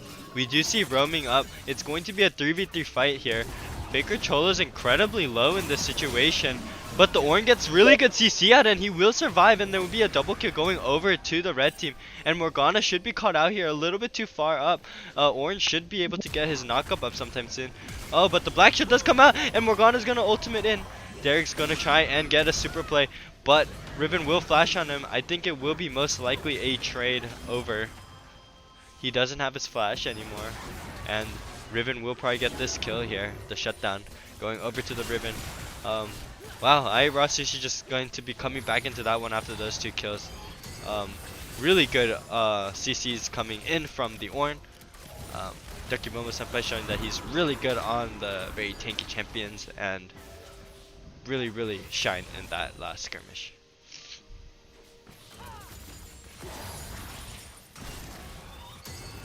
And so many skill shots just coming in. And Captain Meme going to aggress onto the Riven here. Just trying to get him out of turret range. Not able to get that turret plate. Will land the Q.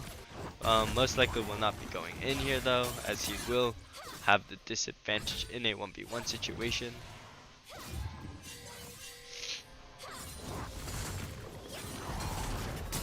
Oh, and a good dash in from the Gwen, and Ornn gets ignited. He will go down. And that's a huge kill going over to the Gwen.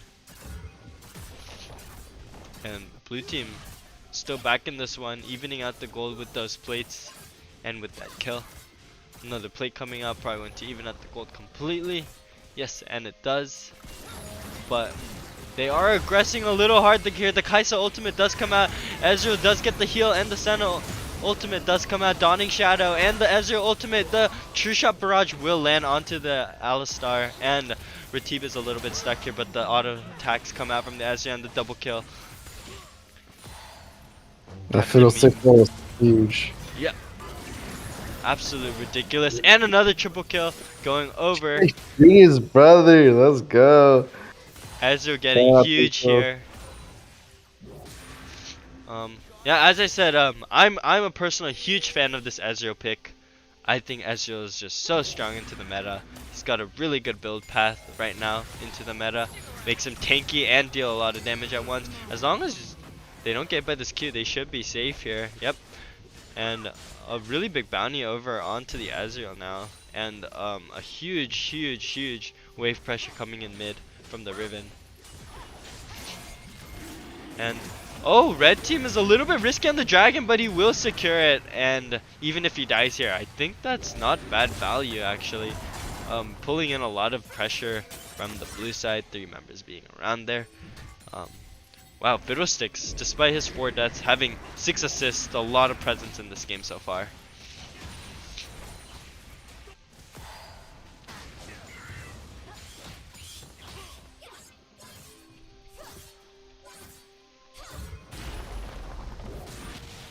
And Ezreal does come out with the Essence Reaver. Should be expecting the Muramana next, hopefully. With the Crown of the Shattered Queen right after, if he is going the current meta Ezreal build. Gwen does aggress here. Lee Sin is around, but Ornn is so tanky, I don't know if you want to be diving that.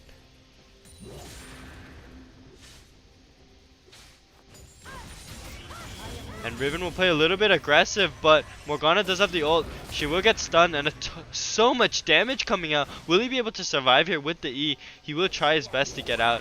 And barely out of W range. Will the burn get him? It doesn't, and he barely survives out. That is so close. A little bit of an over push coming in from the Riven, but wow, Derek just takes full advantage of that, but he's just not able to finish off the kill.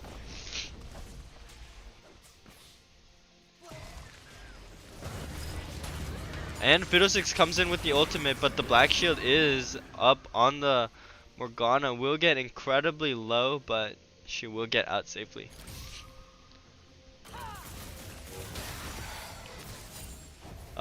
Honestly, as kind of expected, both jungles playing incredibly aggressive onto the mid lane. Probably scared of not wanting those Morgana and Riven picks to become too strong.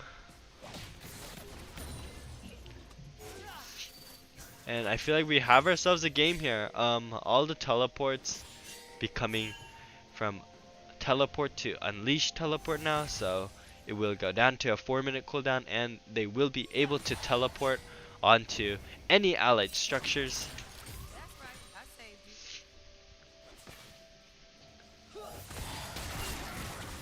So much poke damage coming from the bot side. Really can't ignore that Ezreal and Senna damage. An engage coming from both top laners. I think in a 1v1 situation, Gwen is just too strong. Yep, and Ornn is not able to do anything. Gwen still has ultimate. I feel like Ornn should be going down here. But Gwen is a little bit short on damage. She does aggress under the tower. But Ornn is not a good person to be diving against, and it is a 1-to-1 trade. As Gwen, I don't know if that was the most ideal play.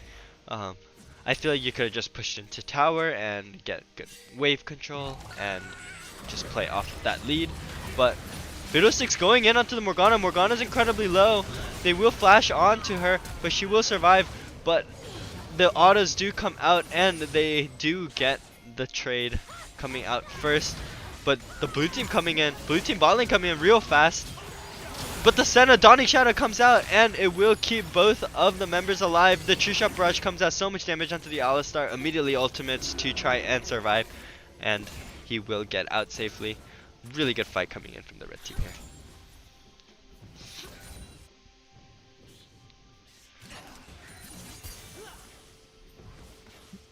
This Orange is doing a really good job at isolating the Gwen top lane.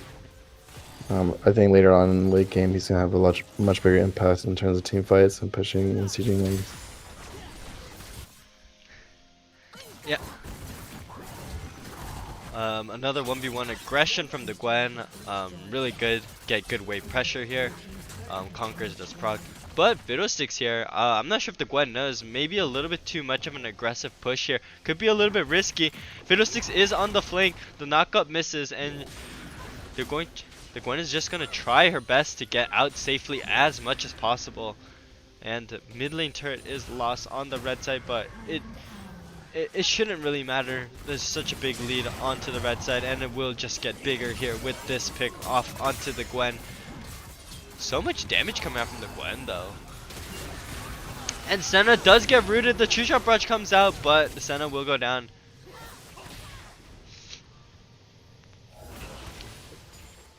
Oh, and the root barely out of reach. But I think blue team, really good picks here. I think they could get good pressure onto the dragon here. Red team knows that they're doing it, having the scuttle vision, but I don't know if they can really do anything. A lot of their ultimates are down, and Ornn is just so far away still. Red team going to ultimate in. A little bit of an aggressive ultimate. I think all members on the red team will just get out safely, but a really good decision to really aggress. The confident plays coming in from the team here.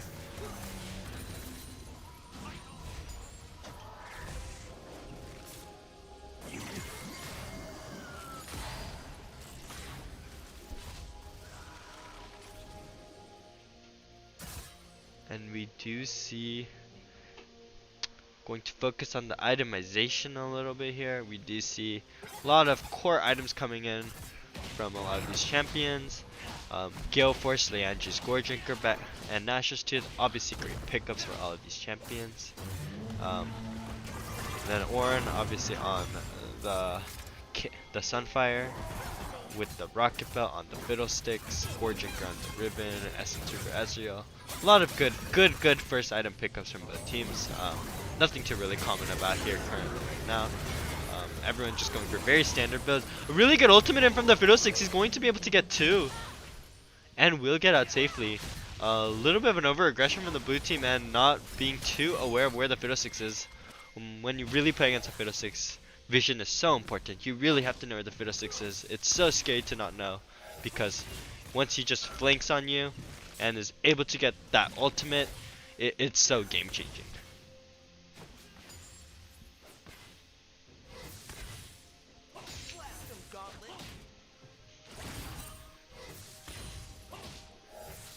We do see Lee Sin trying to hold onto the wave mid here, but against Ezreal, it's looking a little bit tough, but dodging a lot of the skill shots, taking Raptors real quickly.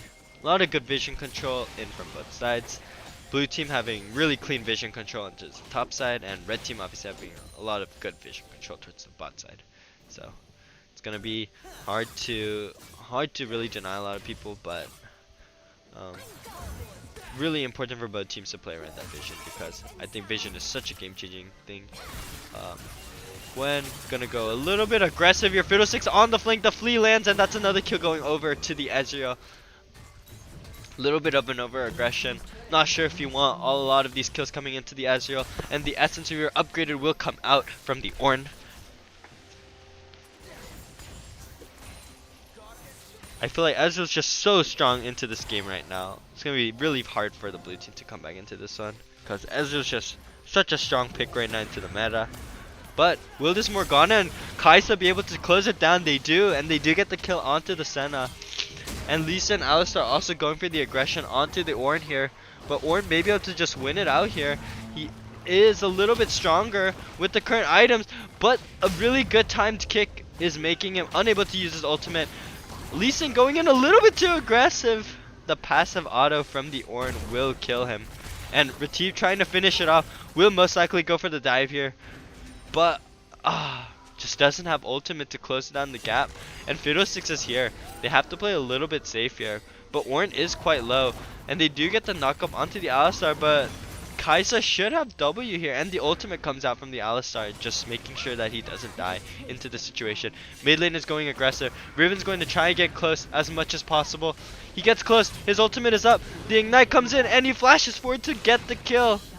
The Dawning Shadow a little bit too late, not able to shield the teammate, but and a 1-2 trade from both mid laners.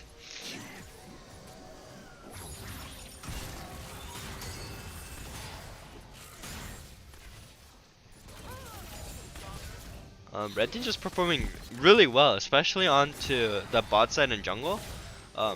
Fiddlesticks, a lot of key ultimates into fights. Ezreal just getting fed slowly and slowly. Difficult for Kaisa to come back in the situation. It just looks tough. And Ezreal does switch over to the Muramana Ornn upgrade. And after he gets his Muramana and goes for the Crown of the Shadow Queen, I feel like Ezreal will just be really, really strong. His ultimate will do so much damage, his QWE combo will do so much damage, and his cooldowns will just get so short. If JRJ's brother went second path inspiration and went for the cooldowns, I feel like that would have been really big. And he did go for strike, so he does actually have inspiration rune, so maybe he did get his cool CDR. Dekimomo Senpai trying to chase at the Gwen, but not able to in this situation. 4,000 gold lead onto the red team. Blue team's going to see what they can do. Try and increase that dragon lead as much as possible. They may be a little bit more confident in the 4v4 here.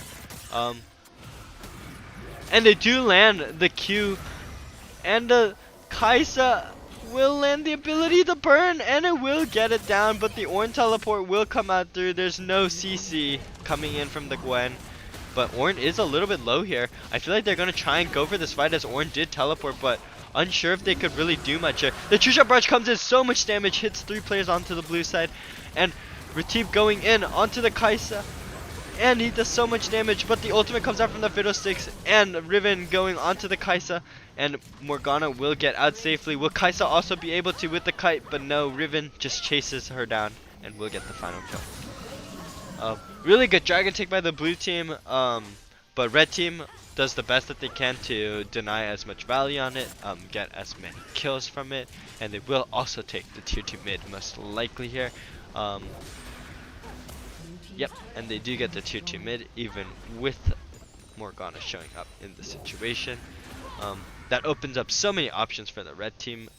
They could start taking more vision deeper into the jungles, and blue team, they still did get the 3 dragons, so they still do have so much pressure onto the mid and bot side of this game still. Yeah, I think what the blue team should be looking towards right now is kind of just waiting for that soul, because given that it's Infernal Soul, if Morgana lands a Q on someone, like one of the squishy targets like Ezreal or Senna, I'm pretty sure he'd be able to just one-shot them if he has the Infernal Soul. So I think that should be something they're looking towards. And then additionally, I think they should look for getting some kills onto this Kaisa. Yep, completely agree with that statement. I think that's a really, really good win condition for the blue team.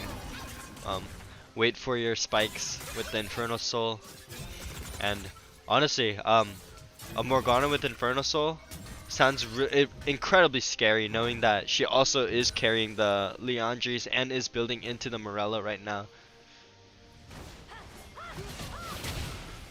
Riven will aggress here, but there's 4 players onto the blue side. Senna is a little bit positioned out, and same with the Riven. Will they be able to get another pick? And he's not able to queue over the wall, and they are going to get the chase down. The Roots land all the CC in the world, and Morgana does get the final shutdown.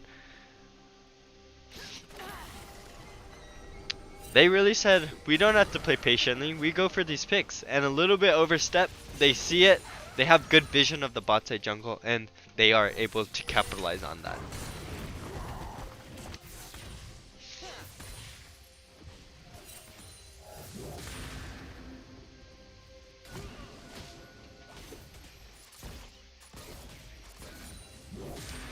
And a little bit of mastery flashing here and emotes. Ornn on the flank. Baron there. Blue team. That window. But I guess they missed it. Yep, yeah, they missed that window for sure. And now red team kind of on a flank here, but Senna's so incredibly low. And the Morgana W will be able to catch him out. Blue team really doing what they can to come back into this game. They're really capitalizing really well on these oversteps coming in from the red team. Riven fighting off the Gwen in 1v1. Not sure if that's the fight Gwen wants to be taking, but so much damage coming out. But of course, the Riven execute ultimate. And the Ezreal damage cannot be denied. And a really good engagement by the Ornn. So many teams on the blue low. And he flashes out from the Lee Sin Q, and the fear coming in. Oh, and he's able to survive. And Riven is here to shut down the Alistar. Not sure if the flash was necessary, but he did it nonetheless. And the Dawning Shadow comes out to shield the teammates. Yeah, I think that was just a bit of an overstay by the blue team. And I think the red team is going to get the Baron here, which the blue team probably should have went for earlier after getting those 2 picks on the top laner and mid laner. Yep. Yeah, for sure. And now red team will be the one to be enjoying this Baron buff, the extra 1.5k gold. And now blue team is probably going to be really aggressing the vision down onto the spot side, trying to get that Infernal Soul. Red team doesn't have a lot of vision onto it, so I feel like they should have good control over this one. My only fear would be that red team has Baron buff, and they also have way more gold to itemize on. So unless blue team has really good vision control over here and really able to get a nice pick, I feel like red team should be able to have more control even with the lack of vision here. Yeah, Israel's crown QSS looking real tough for blue team now. It's their only hope. Morgana, I thought. It's be really difficult for Ezra to even be killed even by the Morgana, as all the head Q W damage will be negated by crown, and QSS can just deny all the CC. But yeah, really good build path coming from JRJ's brother. Oh, but Fiddlesticks gets a little bit too low, and the Lee Sin goes aggressive. Is True Shot Barrage open on the Ezreal? Only is able to land on one. And Ornn is a little bit caught out by himself. And the Gwen is just so oppressive, having that shot open. The Fiddlesticks ultimate's in, and with the Riven, they're able to do so much damage. The red team is suddenly flying away with this match. And Retief is going to try and get out safely, but everyone else on the team will go down. And that's an Infernal going over to the red team, denying soul point. They should have killed Fiddle off the Zanyas. I think Morg didn't put the heaters on cooldown, and she didn't put it down. The oil. Because that Fiddle wanted to fight at the end. So close. Yeah. And by being able to survive and go back onto the re-engage, Fiddle was just able to heal up so much and deal so much damage onto the blue team.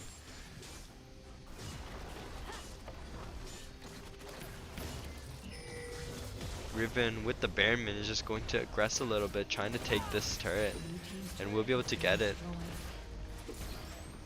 But 4 members of the blue team. Combo. It's not. Riven's disrespecting a little bit there. Yep.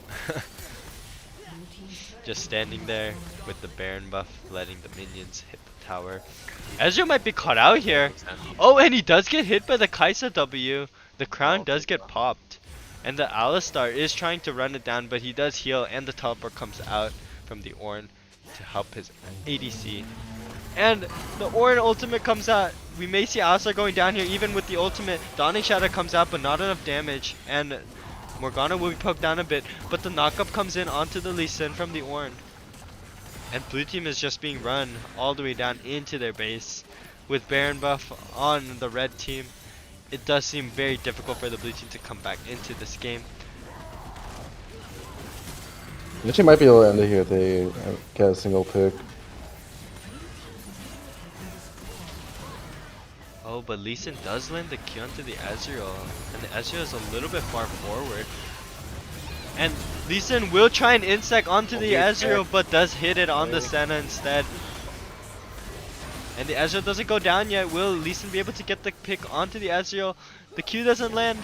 Oh, but Morgana gets the W, and the burn damage is just too much. Will Riven be able to do anything here in this situation? A 1v4, but incredibly strong on her own. And not having the black shield up, Morgana's unable to 1v4. increase the gap. A 1v4 potentially. 1v3, and he just chases BM, waiting for the stun to come back up to get that final kill. Is that Faker on the Riven? Who is this guy? Needs a contract right now. Actually showing really impressive patience with the Riven, and able to get 3 members on the blue team all by himself, although quite low with lots of cooldowns. And he is just going to just stay here. Honestly, Riven, another very strong champion into the meta when people have incredible mastery over her. But obviously one of those champions that Riot struggles to touch because their kits are just too complex. When people really gain good mastery of them, they are quite strong, but they cannot change the champion just to deny those top players of the champion.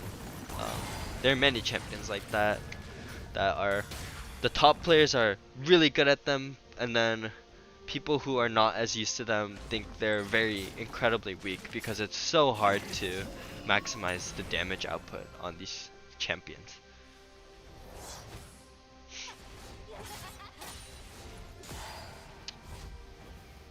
And Senna probably also getting really strong here into the late game. Senna obviously having one of the best scaling comps because of her stacks, getting increased range and crit. And the Dawning Shadow comes out trying to save the Riven. The E-Shield comes out, but Lee Sin dives on. But so much healing from the Gore Drinker, and Fiddlesticks dives onto the blue side and also comes out with the ultimate. And the Zhonya's goes golden, but it does seem like red team may potentially be able to pick off many members of the blue team here, but they will not choose to over-aggress here. And a 9,000 gold lead onto the red side. Baron is coming up incredibly soon. They got picks onto the jungler, so it does seem like red team should be able to be the ones to get this Baron.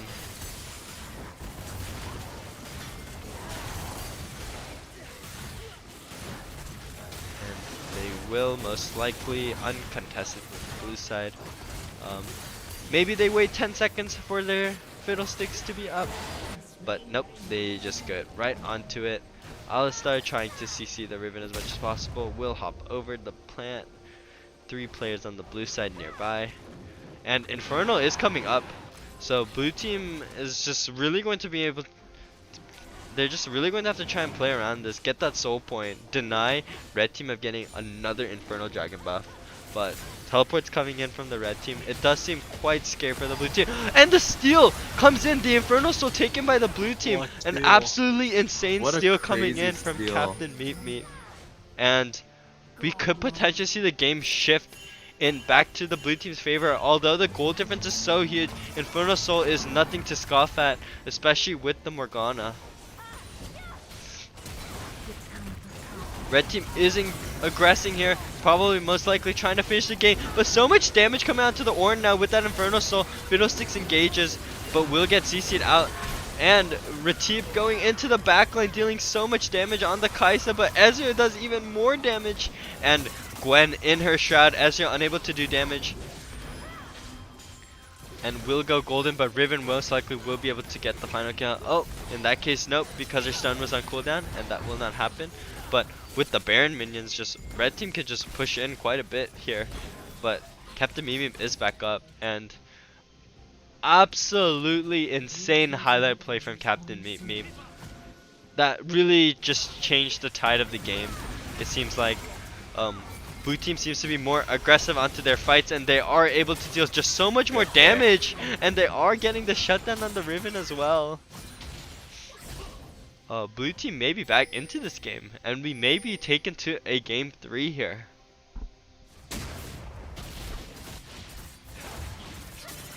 This is really bad for red team. There's two, well, actually in the bottom inhib respawn. I was gonna say if they had 2 inhibs, that was blue team to farm a lot. Yeah.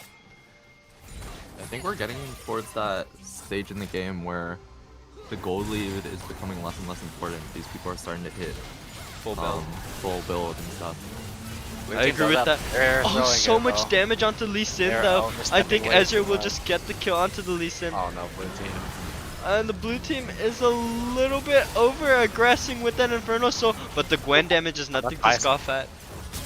But the Should Kaisa, go will the again Kaisa for get the caught up by the team. Ezreal? So incredibly low, the Ezreal going on the chase. And Morgan's Morgana alive, the though. I'm only gonna one get mad. alive. And But I the don't think Kaisa's Ezreal able to will be able live to here. close it. Will get the back here and will actually survive as Ezreal did stop Wow. chasing. I think it's pretty huge that the Kaisa is able to live there. Because I think the red team would have just pushed it down mid and won. If the Kaisa were to die. Yeah. Would have been close, I think. Because Yeah. more clear waves really fast and their Baron's going out. Yep. Red team does have the Ornn upgrades though. A lot of, it's like 5,000 gold of stats on the red team. Yeah. Pretty balanced.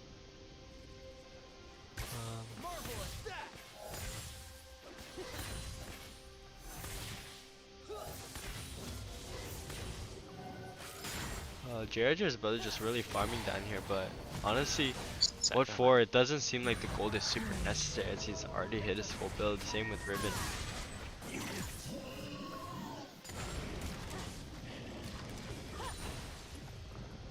And we are seeing Morgana also hit the full build now. Quite scary also with the Infernal Soul as well. Kaisa should be hitting her full build soon as well. Potentially getting caught out here. The knockup does land and Riven is on. Auto R.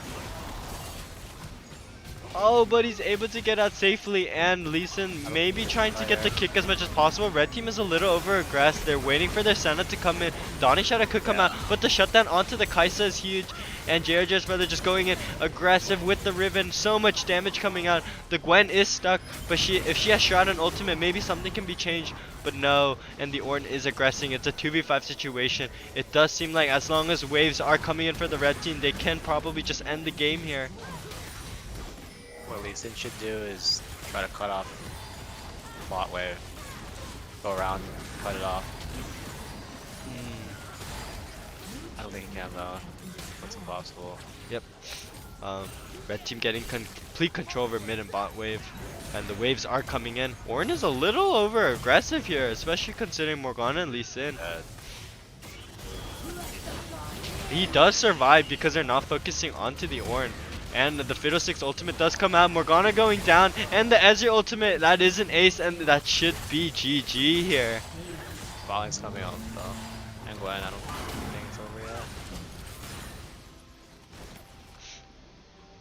Yep, that bot lane being up actually did save them from Alright, the he's game. calmed down, though. Not enough, but they are a little bit aggressive. If they do go down here, it could be actually the end of the game here. Gwen aggressing with the ultimate does so much damage and no one able to do anything. Oh, but she will go down. But honestly, both both bot laners being alive still on the blue team will probably save them from the game being ended completely, but they will have to be careful. The moment they get picked off, we could say this is the end for the blue team. And we do have Elder spawning in 30 seconds.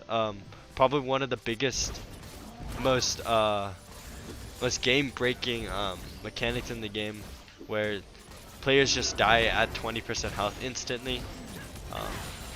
If Elder buff is taken by the red side, I do believe that red side can just push it down over to Baron, or maybe just push down the lane and win it off a team fight. So blue team will most likely all be aggressing over here to try and do whatever they can to stop this Elder.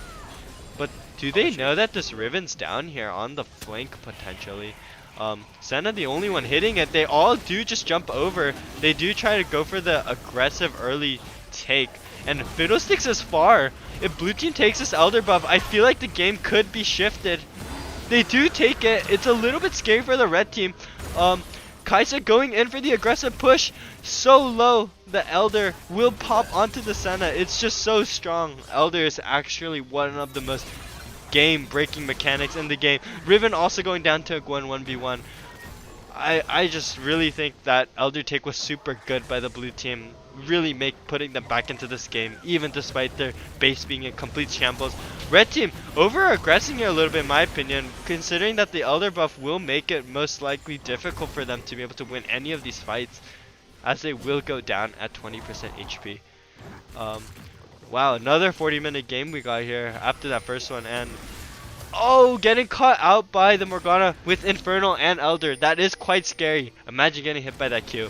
You just see your life literally flashing before your eyes as you take so many ticks of damage from Infernal Soul, from the Q damage, from the Leandries, from the Demonic, and from the Elder. The ultimate coming from the Ezreal a little bit too early. But honestly, both buffs going over to the blue team, I think we could see a shift in momentum here. A big mistake red team made there was contesting Elder there. Jungler was nub. They had 2 inhibs taken. They should have just backed off and traded Baron. Yep. Because taking Elder is not a big deal since they have minions. Yep. But now the game is swung completely because they want to play Elder without their jungler. Yep. I think blue team can just push mid and very high chance of that right now. Yeah.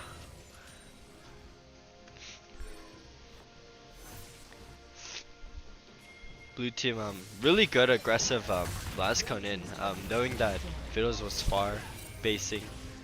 Should have bought out first in my opinion though. Doesn't matter, Riven's basing. Riven is bot side. That is a little scary for the blue team. We could see potentially a base race here. And it is potentially a base race, but Gwen is backing to stop the Riven. And I don't know if red team has the personnel to be able to stop the push. Riven just will be backing off, but Gwen will be stopping the back, and Riven just goes down instantly from the Gwen. I feel like blue team will be taking this game. That Baron minion is just so much, and the Elder buff. I feel like red team just doesn't have the damage to be able to deny this push as much as possible. Fiddle does go in aggressively with the ultimate, but Lee Sin's not going down, but does finally go down, and Ornn is quite healthy. I feel like Elder buff is now disabled, and blue team is in a little bit of an awkward spot now. Make sure you find Kaisa's full HP. Oh, good exhaust. And gets the exhaust onto the Ezreal. The ultimate doesn't land, but Alistar's so low. The Kai'Sa's first able to get the kill into the Ezreal. Will they be able to get the Kaisa here before she can? A good CC timing, and she will go down, and blue team will be unable to push this as Senna and Ornn are both up. And the Dawning Shadow does land, but at what cost? Gwen is still up and coming through the mid lane. Ornn a little bit over aggressing here. Gwen is here. I think he may go down here, but he will just rotate up towards the top side, and blue team unable to do anything more out of that one. But yeah, really close game we got here, incredibly long. We got Infernal Soul, a lot of objectives from the blue team, which really kept them back into the game. And red team obviously has so much control, a lot of push in, enters the blue side. bot side inhib and mid side inhib quite vulnerable, and on the red side, mid side inhib taken, and both sides one Nexus turret each gone.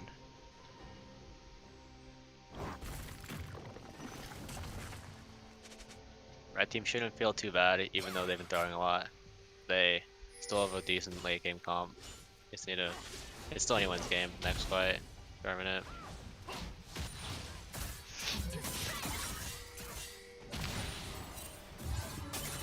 Really curious to see. Oh, and if the Gwen does catch up the Ornn here, it could be a little bit scary for the red team. I don't know if Ornn wins this fight. It's run down. Minus the W. But he will ult and E out. The ultimate coming in from the Kaisa, but just not enough damage, and the Riven will aggress onto the Kaisa. Oh, but Ornn goes back in, and a little bit too many members of the blue side here, and Riven may also go down to the Morgana. A little bit of an overstep from the red team, and I feel like blue team might just be able to end here, but the Fiddle 6 damage is insane, and the Ezreal ultimate also coming out. Comeback from blue team. And a really good insect in from the Lee Sin, and I feel like blue team will just end the game here. Ezreal the only one up, minions coming in from the mid side, and the Nexus is gonna go down. He's trying his best to save the Nexus, but it isn't enough. Ace, and we do go to game 3 here. Wow.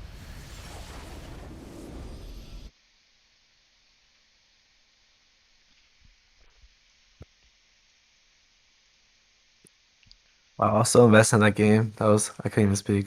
That was a quiet comeback. That was absolutely an insane game. I'm gonna take a quick check into the damage graphs here. Morgana doing so much damage along with Ezreal, Gwen. Yeah, really can't shake off Gwen's Lakin prowess. Really able to come back into that game and do so much damage towards later into the night.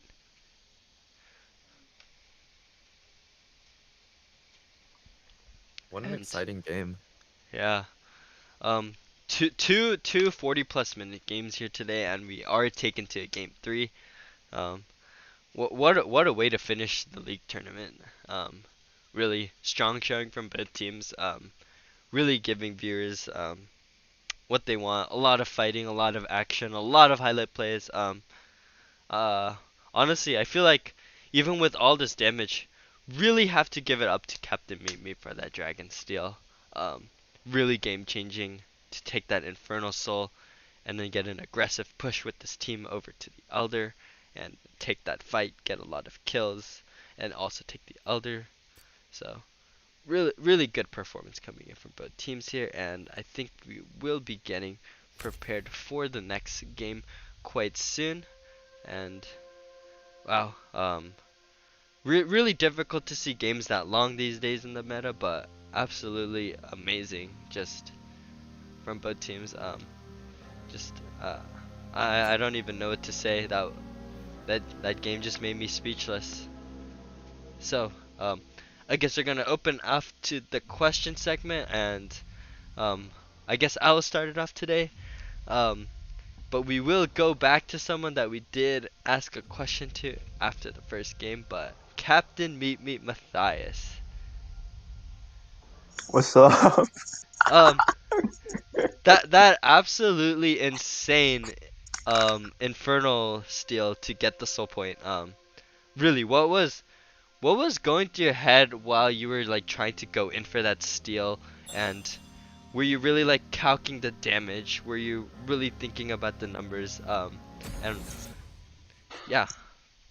Well, honestly, as a jungler, I try to steal everything, which led me to inting a lot of times in the previous games. I play like crap this game. We shouldn't ever have been this far down, but at least I got the Inferno Soul Steal, and yeah, try not to die 15 times again next game. Alright, thank you for the response. That was an absolutely insane steal. Everyone was so like hyped about it. They were like, "Oh my gosh, yeah, I actually got that steal." But yeah, yeah, I'll move on the questions over to Nathan or Ethan if they have any. I have a question for I Eat Raw Sushi on the Riven. So,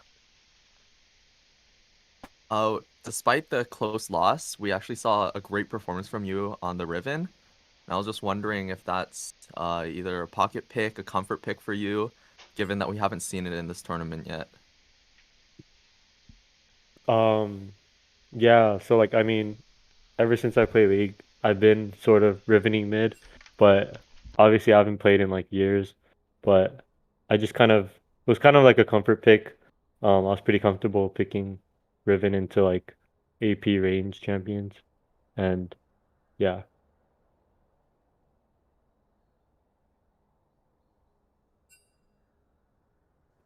I have a question for Guacamole. Oh, if you're here. Yeah, reporting. Yeah, you're sexy. And then I'm speechless. anyways, um, overall very good gameplay, if I must say so myself. Um, there were times where the game seemed like it was not in your favor, but I could tell you kept your head strong. Do you want to explain like kind of your mental progress throughout the game because you were doing well the entire game, but there was points where it was almost hopeless. So if you could let us know about that. I've been blasting K-pop. So I actually wasn't thinking anything. There was nothing in my brain. I was just going to the BPM of twice. Oh, okay, I gotcha. So it was like pure serotonin going into the match. Cool.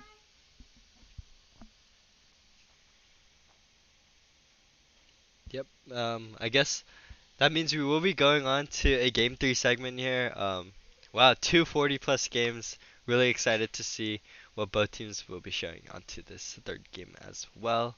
Um, Honestly, really strong performance coming in from everyone. That was a absolutely insane game to watch. Um, Obviously, one team doing so well, getting such a huge lead, and the other team trying their best to come back from the lead, doing whatever they can. And we do see a game 3 here today.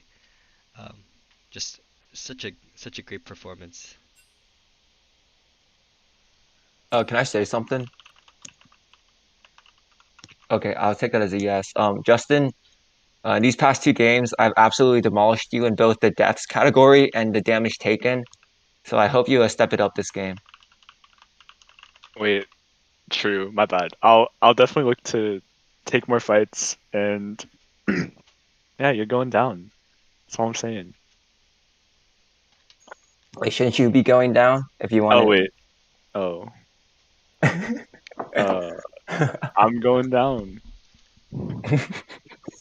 Anyway, should we start at 11:30? Right. Nah, what? 11:26. 11:26. 11:26. All right. My team 1, and then join VC team 3.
We have a question from Olivia asking the casters whether or not we prefer League of Legends or Valorant.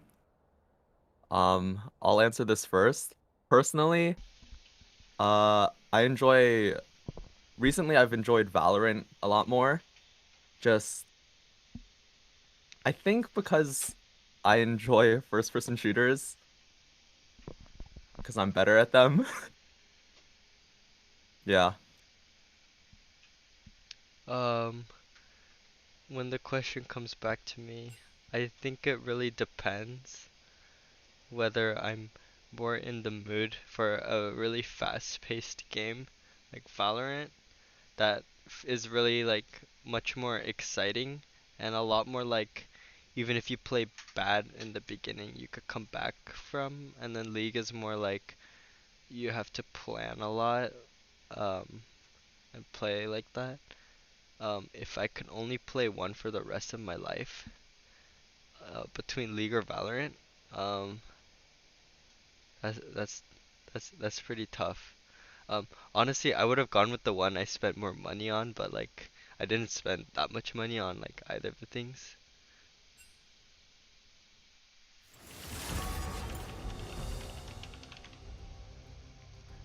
But yeah, I really do like both games. I think it's really tough for me to decide on one or the other because um, I just I just feel like both are just really well-made games in their own manner. But I guess right now, how I feel, if I had to pick one or the other, I think I would pick Valorant because I think League I would be still enjoying it just from watching it. Like watching other people play and stuff, but I feel like Valorant has like something that I feel like I can't get just from playing.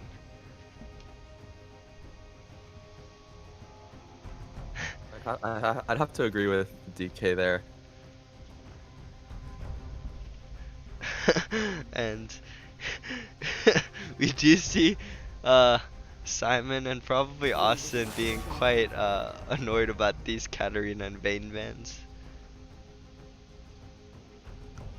Ooh, if our blue team, I would want to ban Morgana. It's a huge problem last. Oh, and Morgana is banned from the red team actually. I don't think they want to see the Morgana on the blue team in reverse. Oh wait. It wasn't it. Who's the Morgana for last game?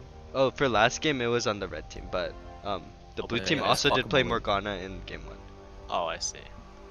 So so far Morgana having 100% ban rate, 100% pick ban rate, and 100% win rate whenever she is picked so far. So um, very good champion, I suppose. A lot of people seem to be showing that they can do a lot with Morgana. Wow, we got the arcane matchup in the bot lane. Yeah, arcane Lulu be matchup. good here. Lulu Jinx be good here, I think. If red team can pull it out, then blue team should answer either with Lux. Lux would be good. Alistar's not Hoping bad to see a either. Vi pick on the blue team. Caitlyn Vi versus Jinx. That would be fun to see. Maybe a Heimerdinger as well. But yeah, Alistar, a comfort pick for Believer. He's been rocking a lot of Alistar this whole tournament. So it's not too surprising to see it come out. Yes, I agree with you. Obviously, Lux is a great pick to go into support role right now. Very meta pick, good laning, but I guess we do see more of a comfort pick coming out. I think Leona or Thresh should be good here. Blue side. It's like going Zena, the double range matchup. Maybe more first strike runes coming out. And another Gwen Hubber from that last game coming with the Gwen again. Red team's comp looking quite similar from game 2, except for the switch from Kaisa to Jinx. Dr. Mundo is picked up again from the blue team. Red team completely forgetting to ban it out. I guess I completely forgot what Dr. Mundo did to them in game 1 because game 2 was so long. I return to my training. Lee Sin, another very popular character, being banned out here. We have seen Lee Sin on both teams today. Now it's Zed ban. Unsure who plays Zed. I guess Austin might play Zed.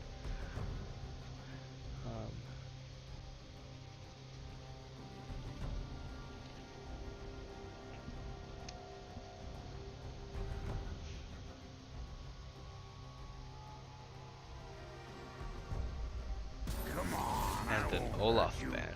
I promise. Interesting ban. Personally, not a huge fan of Olaf either, but I do realize that he does have his strengths. Being incredibly difficult to kill, and not being able to be CC'd with the ultimate, and Zinza does come out on the red team side.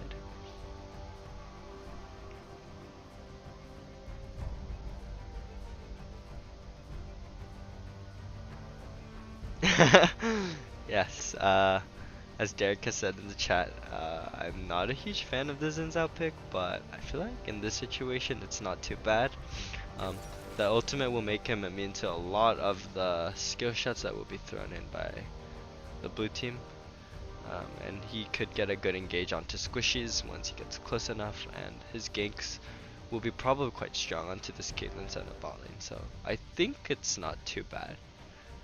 I actually like the Zinzao pick. Yeah, I like It's it in really- this situation.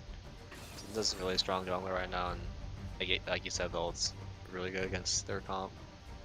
Be hard to kill him. Yep, Master like Yi the coming out. Red side comp a lot more as of just now. Yeah.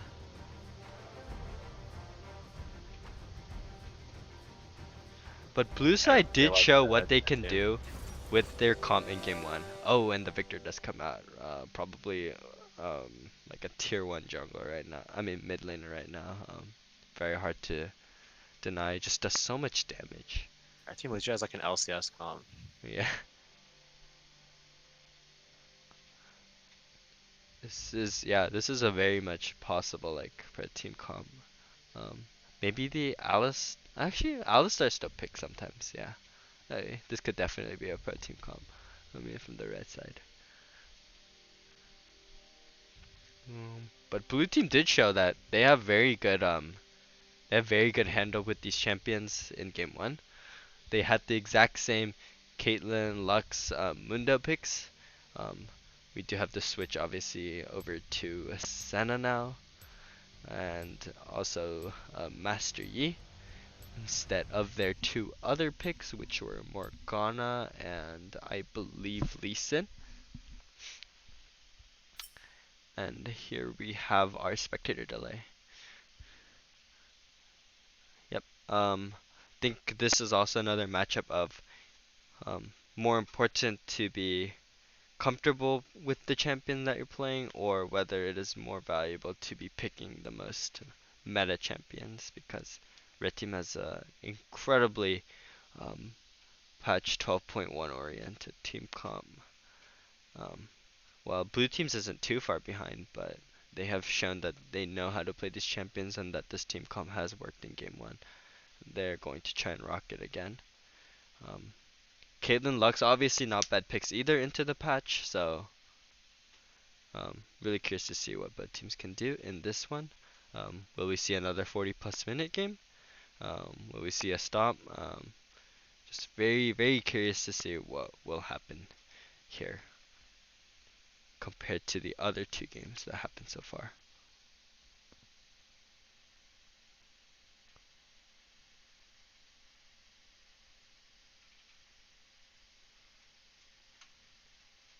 And really just what a way to end the tournament. And I also want to push the attention to how Valorant will be starting tomorrow at 9 p.m. We'll be having it Thursday, Friday, Saturday. Saturday will be 2 matches with, we'll be having a third place match and the finals right after. So if you wish, please tune into that as well. And obviously, with the league tournament ending soon, just thank you to everyone for hosting this. UCLA KASA and the events team onto KASA, all the players who decided to join in onto this. Just really, yeah, just wanted to share some gratitude onto all these people who made this all possible and really giving us just a show in this last day for the league tournament.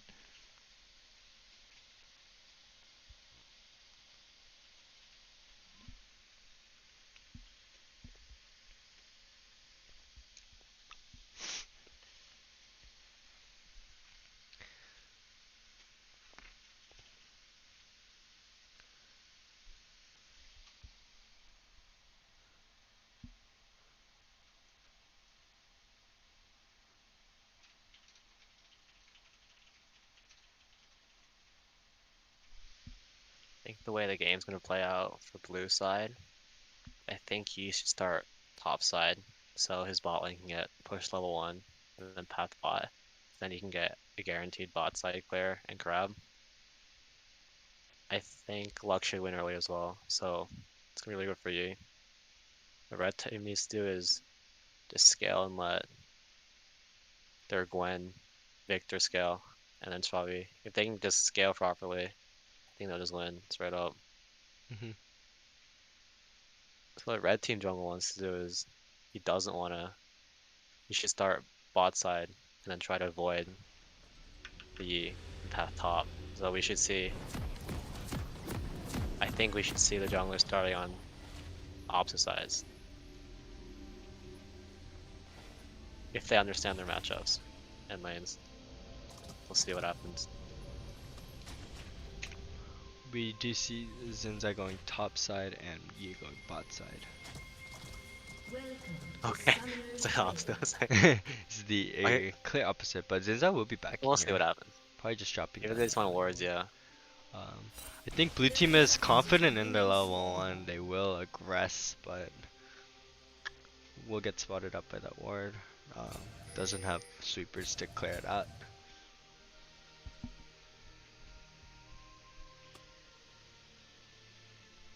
Yeah, I would suggest that if I were the Yi, I would start top side because Mundo also gives a good leash as well, the cleaver.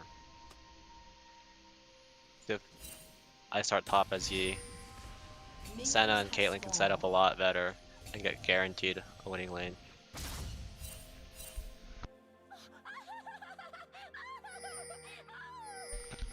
I don't see why Yi would want to path. Where's Mundo? Maybe it's to cover Xin. I'm not sure.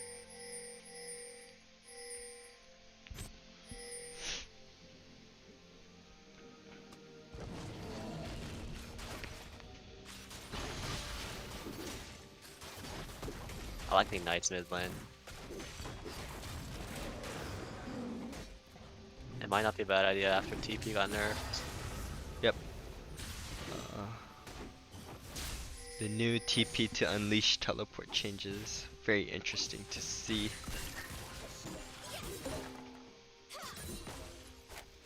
I don't know how top lane goes early. I don't know if anyone knows how it goes. Should be Gwen favorite, I think. The auto cues. Yep. I do feel it's Gwen favorite, but Dakimomo Senpai showed that he knows how to play Mundo and he knows his damage output very well. Knows his trades. Yeah, So. see that. Okay, play the win. Always hitting every cue.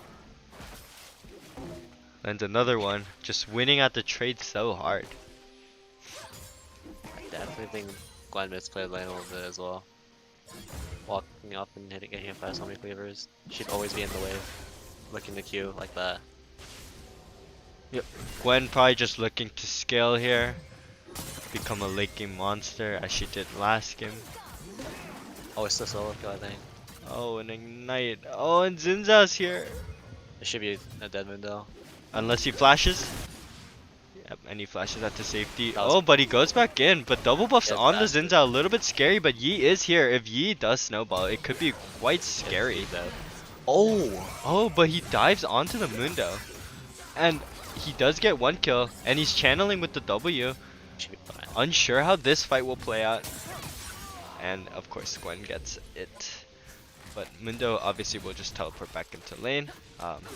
He has that advantage over the Gwen, at least the TP Ignite. So he Great will have fight. better lane control.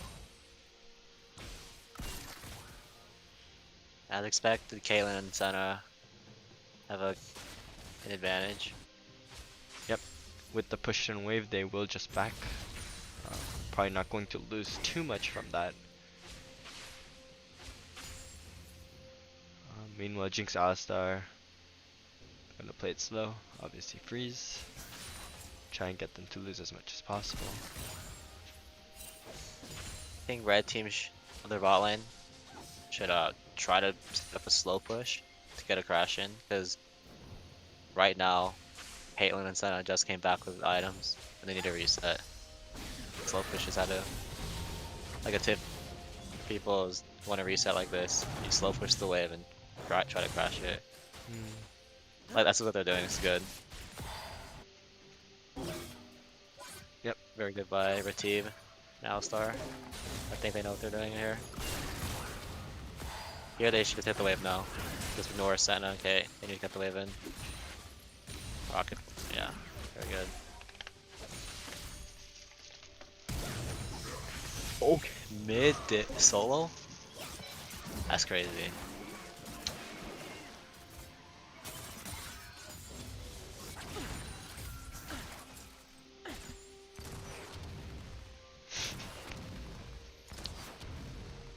And a 2-2 matchup right now.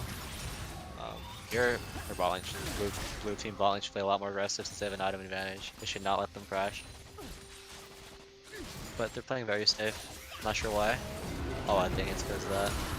They're scared of the Alistar aggression, but they will get out safely. Getting all the gold that they can, trying their best. Oh, so much damage coming from the Gwen. Obviously having an item advantage as well up in the top side.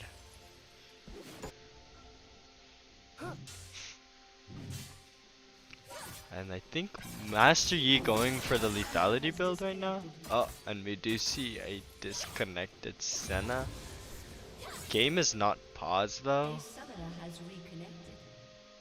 And there is a reconnect, but it does seem like the UI has had some issue. Probably another technical difficulty.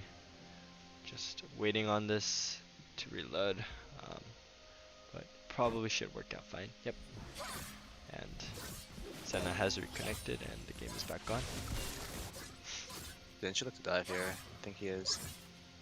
Sure is. Okay, I think he's going to dive. Yep. Should be a dive.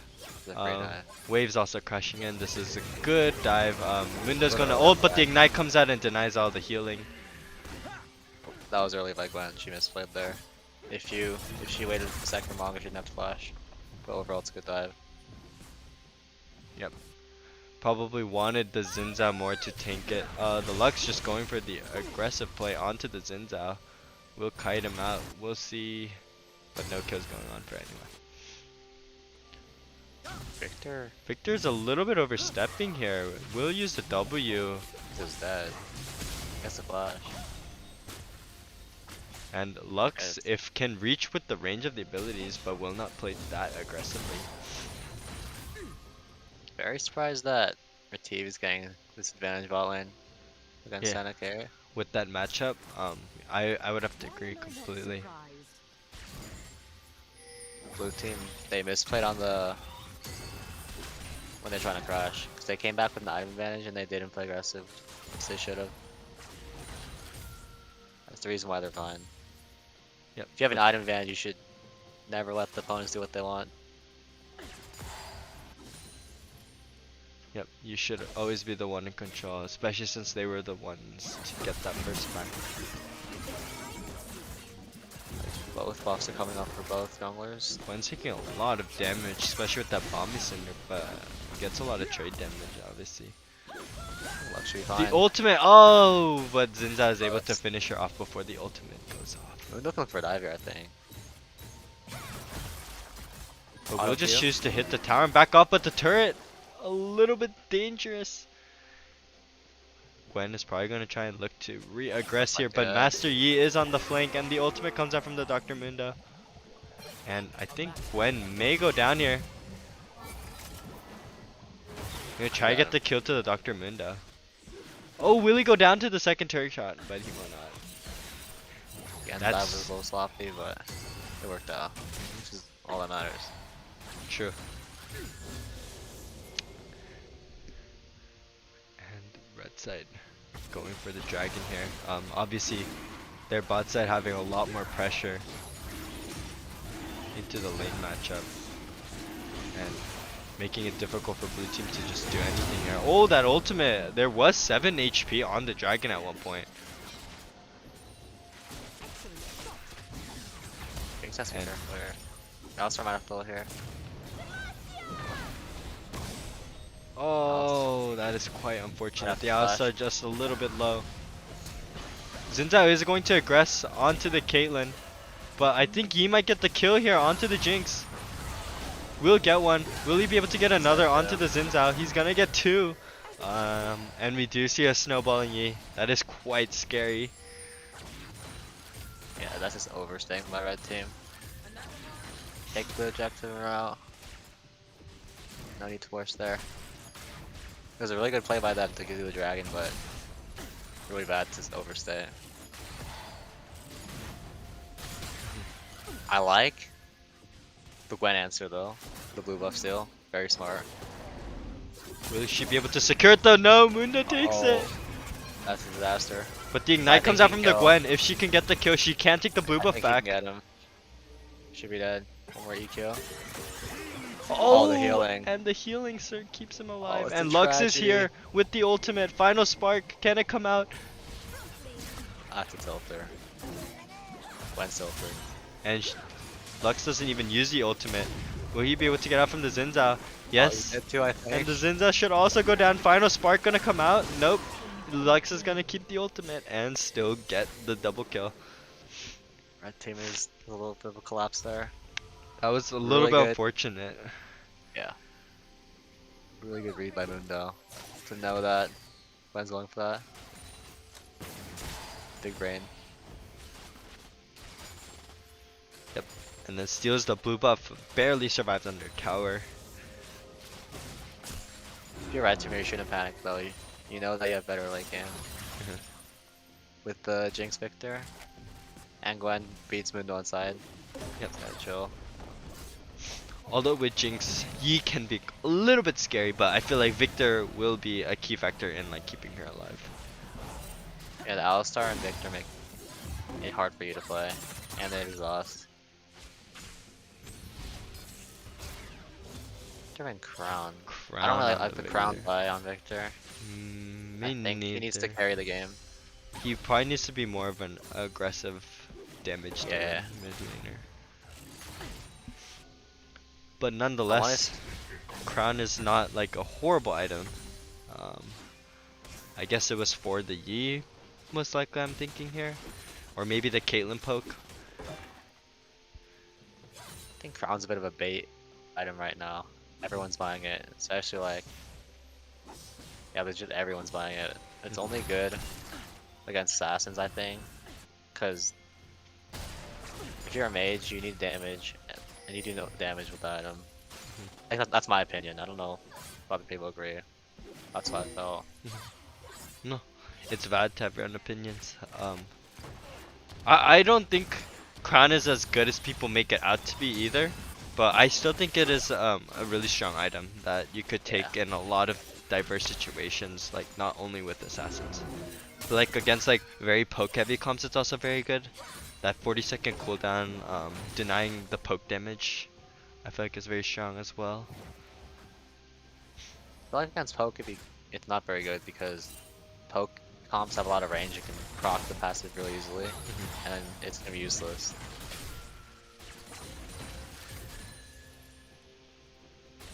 Against poke, you want to go Ludens, I think, just to do as much damage.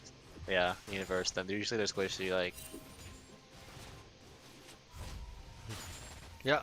I think Ludens is also not a bad item to take.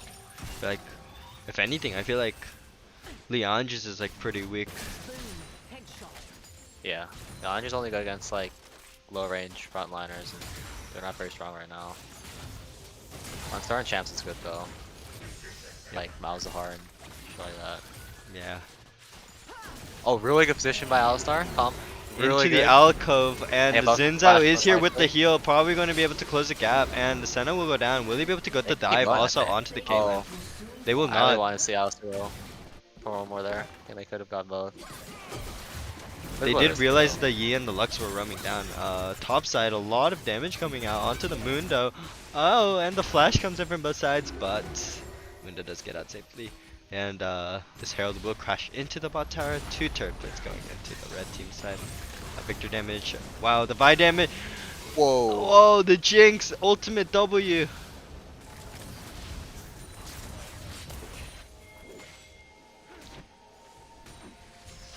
And the gold is even up again, but I think red team should be able to get the dragon here as well. He has no. They can just run out. Red team should just run out.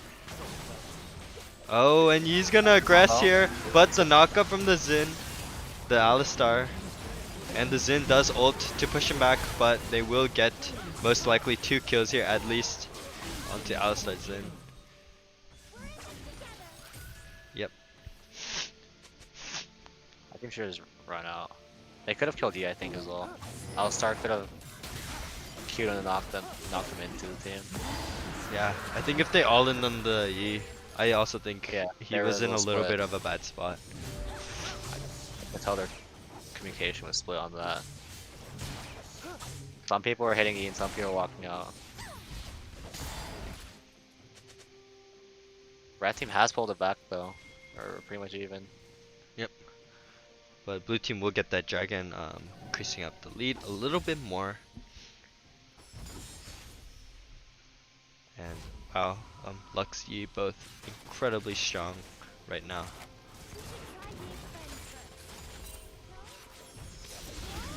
And that ultimate is going to kill. Will Alistar get the trade kill though?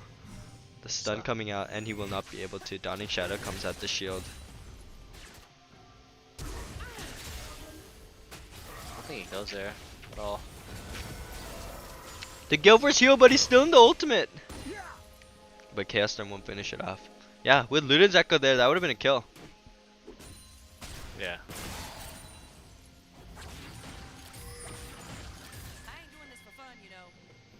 They try to be careful there.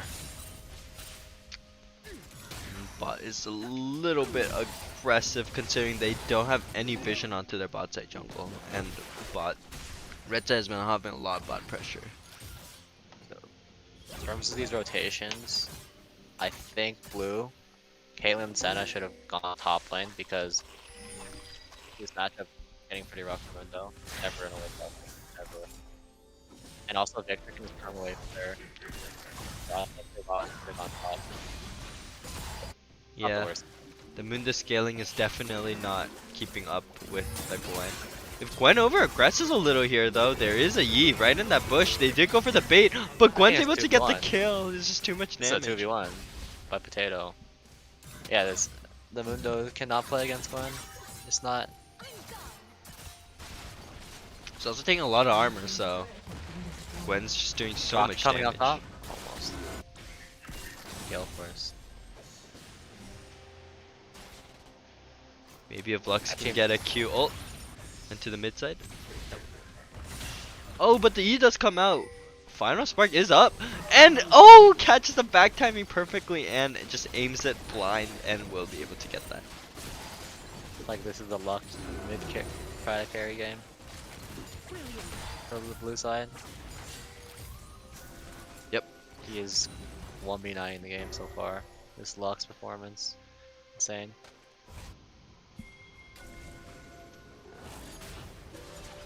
But red team obviously not out of it. With a lot of good scaling team comps, they're definitely still in this, especially with only shutdowns being on the blue team. If they're able to get these shutdowns, they should be back into it.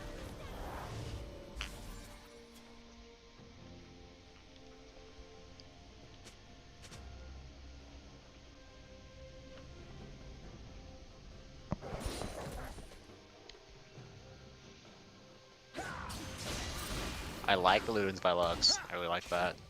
Since she's so ahead, she needs to do a lot of damage. Yep.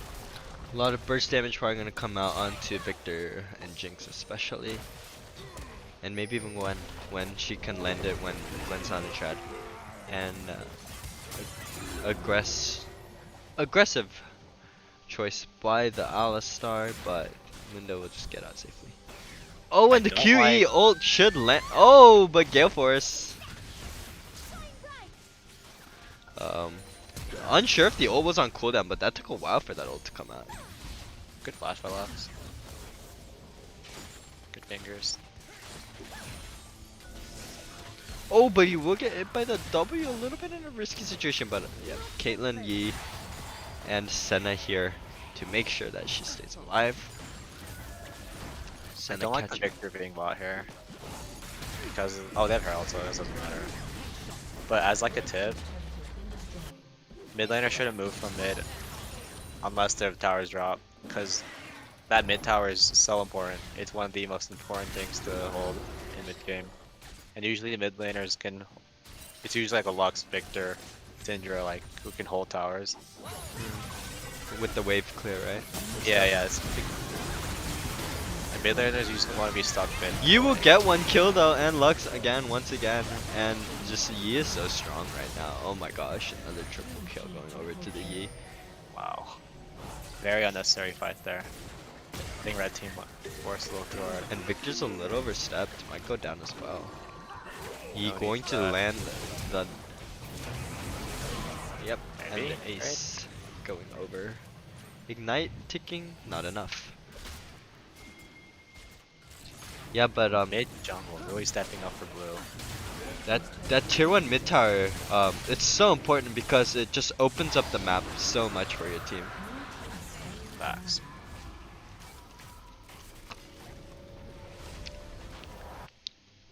Basically, top side and bot side towers will only give you more pressure onto like each top side and bot side jungle respectively onto the enemy side, but mid opens both of them up.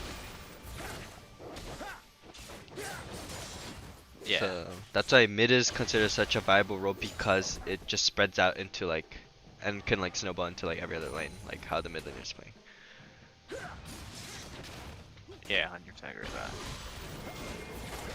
Now these bot top towers are going to be a lot easier to kill with mid. So like the general, I guess, map play, once you take towers, push mid, and then go to either top and bot and set vision, push mid, do the same thing. Let's see if blue team can do that. They do have good vision control towards bot side, but top side, wow, red does have a lot of deep wards in.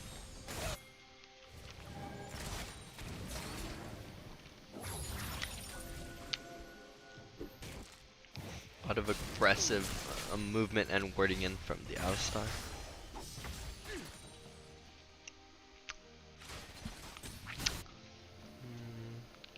You should definitely look for these towers.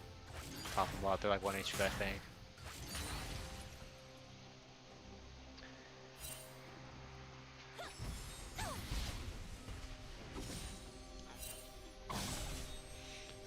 It is quite scary to think like an enemy Yi and Lux is like that strong. Considering both fare very well when they're like that ahead. I mean, honestly, any champ would fare that well when they're like that ahead, but I feel like there are ones that people struggle to deal with, especially when they have huge leads. Lux able to spam all of her abilities, do so much damage, and Yi is just constantly auto-attacking and going into his alpha strike. Oh, and the challenging smite just coming through the Yi.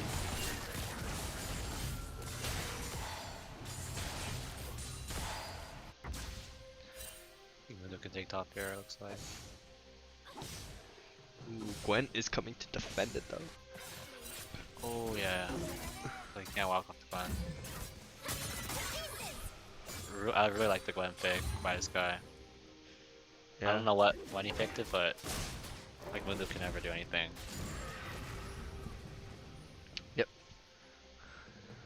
that could have been their answer in the game 1 too, if they knew They're about only the down gun pick. 3K. Still fairly close. Yeah. You've seen Red Team come back from worse. They came back from that 9K gold deficit last game, so although it was towards like a league game where people are already hitting full build, but honestly, we may see a long game here today as well. We only see mid tier 1 onto blue side and then top bot tier 1s onto red side, so the pacing of the game is like quite slow in this one as well, so another potential 40 plus matchup. We did already hit the next day, it just hit 12. We should set up top side for Baron and stuff. Mastery can melt To it. engage on the moon though. But yeah, can't do anything more than that because Senna Lux complete control of bot river right now. I don't like how blue team's playing mid game right now. They should be pushing their advantage by killing these towers on the side, but they're Yeah, not really doing they that. need a. It's just kind of unfortunate that they don't have great side waves push, and red team I think is just doing a good job like clearing out the waves as fast as possible and rotating to the side lanes in good timings to make sure that they can't do You anything. should go around. Oh, Bye-bye, Victor might go down here, and that might be a bot tower, but can Victor trade one? He's not able to. Oh, but on the reverse, Lux might get shut down here. Flash. The flash follow in from both Gwen and Xin Zhao. She does get the double root and the slow, but Xin Zhao's able to chase, and the knockup comes out. Alistar should have come a little bit faster, but nonetheless, they still will be able to get it. She goes gold. Oh my, what an interesting plant, but smart of them to use the plant early on so that she could not plant over to Baron Pit without them. Only 2K gold difference. Yeah, that shutdown is Really huge. good CS. The team warming up. Oh, but if he is able Oh, to pop my God. off here. Man, Oh, that's but really the bad by exhaust E. does come out, and he will probably go down. Oh, he's bad by E. It's never gonna work. Big throws. Yep. Wow, Alistar really shining against that U pick. With the ultimate not able to die, so you can't get easy resets, and then obviously Alistar with all the CC making you unable to go back into office check.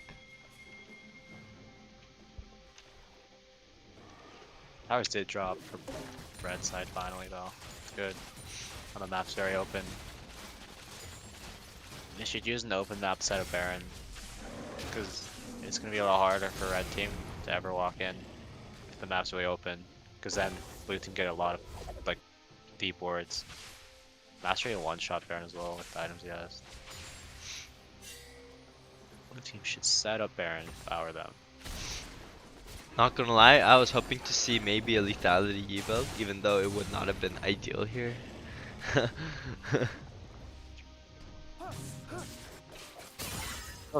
Strong as well.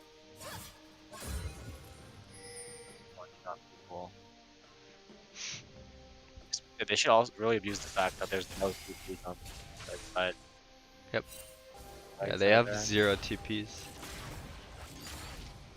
So they're just going to have to position really well. Oh, Senna might get caught out here. We'll go and shadow for him. He's Gwen ultimate does come out. Red side is in the numbers disadvantage, but Senna just goes down too fast. I think Yi will also go down here. Yep, with the trade onto the Alistar, probably not worth it. Oh, Mundo flashes over but hits the plant. They should go Baron now. Caitlyn's bot lane. I think they should Baron. It's Mundo. Yep, He's not and great. Xin Zhao is starting the Baron. Mundo probably can't do much here, knowing that Gwen alone can probably just zone him out. They do it a little. They do it fairly slow. Actually, Gwen can move it. Let's just focus on them. Yep, they should be fine here. Gwen's just going to do so much Crazy. damage to the Mundo and chase him out. Oh, might even get the kill here. She get the dash snip, maybe? Oh, it's Oh, the wow. it's Yeah. like deja vu. I feel like we've seen that before.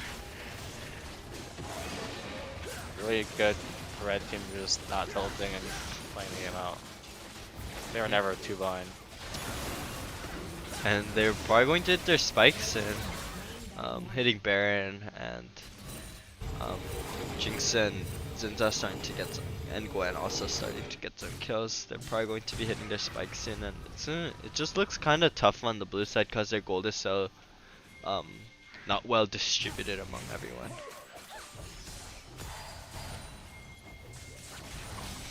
Yeah, and we're seeing blue side struggle to play the mid game. Similar last game, they couldn't close it out with such a big lead.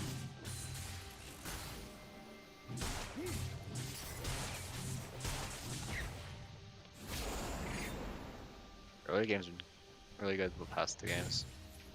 Yep. It's not the mid game red team's playing much better, I feel.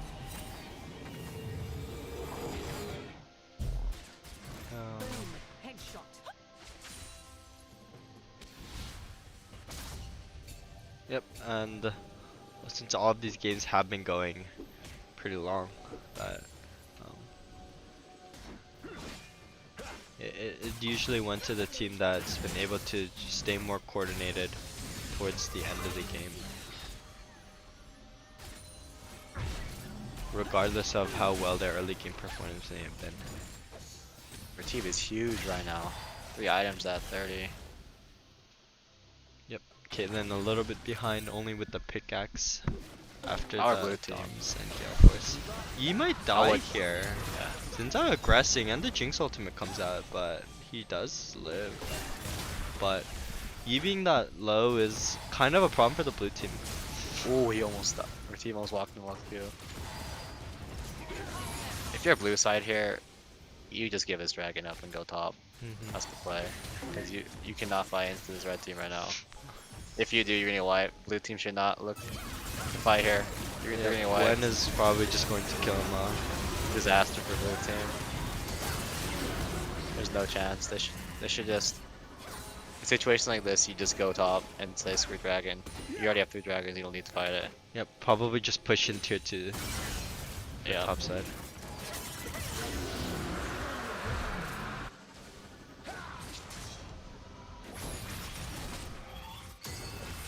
Sometimes crazy strong as well, I've noticed. Yep, that ult's not even gonna be enough to kill. Yeah. Oh, he's got Santi might die. That's good.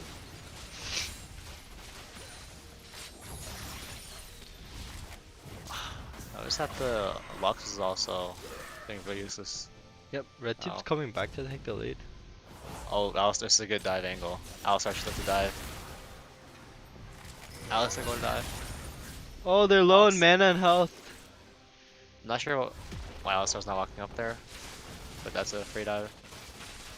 I guess he thought he was scared of the team behind him. Probably like all the CC that they may contain. Yep, Lux just gonna clear waves as much as possible, try and save this tier 1.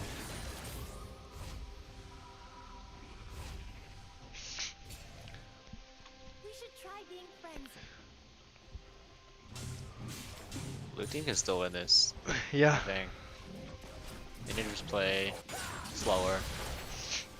They have higher range. They should just try to get picks and bow. Yeah. Cause the Lux, if Lux just lands like QE on like Victor or Jinx, they're like dead pretty much still. Yeah, blue team has been playing the past few fights just like throwing themselves at red team, but that's what red team wants with the Gwen and Alistar. They've been doing what red team wants. So if they realize they should play the fights, they're feeling that they have a chance.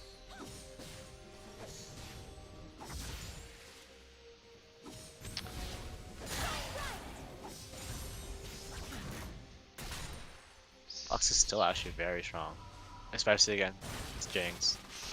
She can't do much at all against a Q. Xin, Gwen, Alistar, but Jinx she can definitely one tap. Yep. Victor's also scaling very well. Lux's value right now is just coming and being like a mage assassin almost. Just delete someone for the team. Oh, a Team should good give this tower potential dive angle. The tower will go down and they will expend 2 flashes on the blue side. Zinzai going in for that, and they are pinging out the flashes. Really good to dive by the red team, seeing that the tower was low. Xin Zhao, Captain Mimi playing around the top side jungle and pushing as the 2 and mid turret goes down, and that opens up the map now for the red team as well. Yeah, big mistake by blue team trying to hold that tower. It's 1 HP, it's 30 minutes and you're not holding that tower. You have to blow 2 flashes, which is really bad. Like we have a random 5 mid. We are in North America. We love our 5v5 mid. ARAM mid. Yeah. I think this benefits blue team though, because of the range though. And also Oh, but you getting picked off here, okay. But can't be slowed in ult. Yep, Highlander. Such an interesting ability. Oh, I think one could have killed Brandon there. Oh. Yep, but wow, that shot is so annoying. On the side of Lux, just none of her poke is able to do anything to Gwen because of that shroud. It's looking really tough because for blue side. Oh! Here's Hourglass. He has to flash, I think. Oh! Oh no, the Gwen was in Shroud! The Gwen was in Shroud! And the ace in the hole will get the shutdown. Oh my gosh! That might be a YouTube moment there. Actually, might be clipped on a YouTube channel. Yes, send to Potato Monster. Oh, Get it in those YouTube clips highlights. Unfortunate timings. Blue should be spamming Baron. Please go Baron blue side. And they will not be hovering Baron. It seems I like they don't know will what be Dragon taking bot side, yeah, bot side and then going for Dragon. Clearing out the vision. I'm not sure what it is. It might be smarter. Dragon's coming up soon. Yep. To get the soul point, I think might be bigger for them. Jinx is up in 5 though, and Dragon is yet to be up. Are they just waiting in bush, trying to get a pick maybe? This is the really. Oh, this is really bad for blue team. I think. I think they're a little bit too overstepped right now. Oh, he might go down here. The Dragon was still really far from coming. They should have sent Baron there. If Dragon timing was a little bit early, I think that would have been a good take. And then they are going to aggress onto the. Oh wait, they can burst it though. Red team's distracted. They might just kill it really fast. Oh, and they're able to get it. The Ocean Soul. They do get an Ocean Soul, Dr. Mundo. That could actually change a lot. They need to just run. Just live, just live.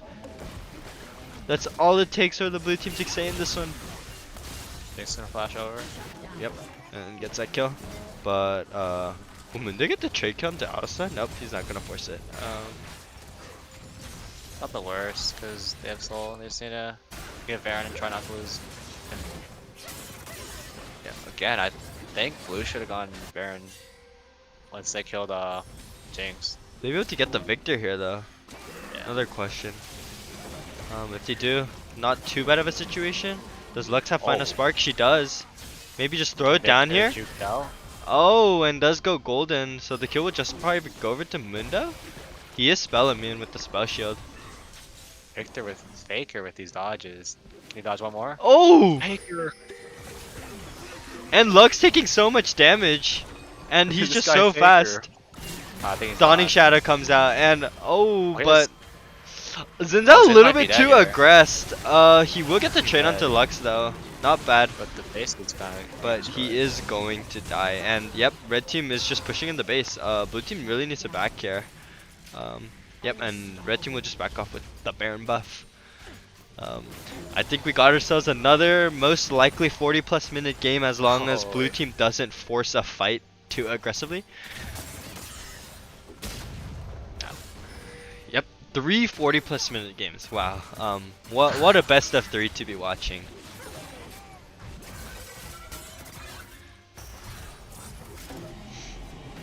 I don't want to flame, but usually longer games indicate that team can't really close. That's what usually a long game indicate.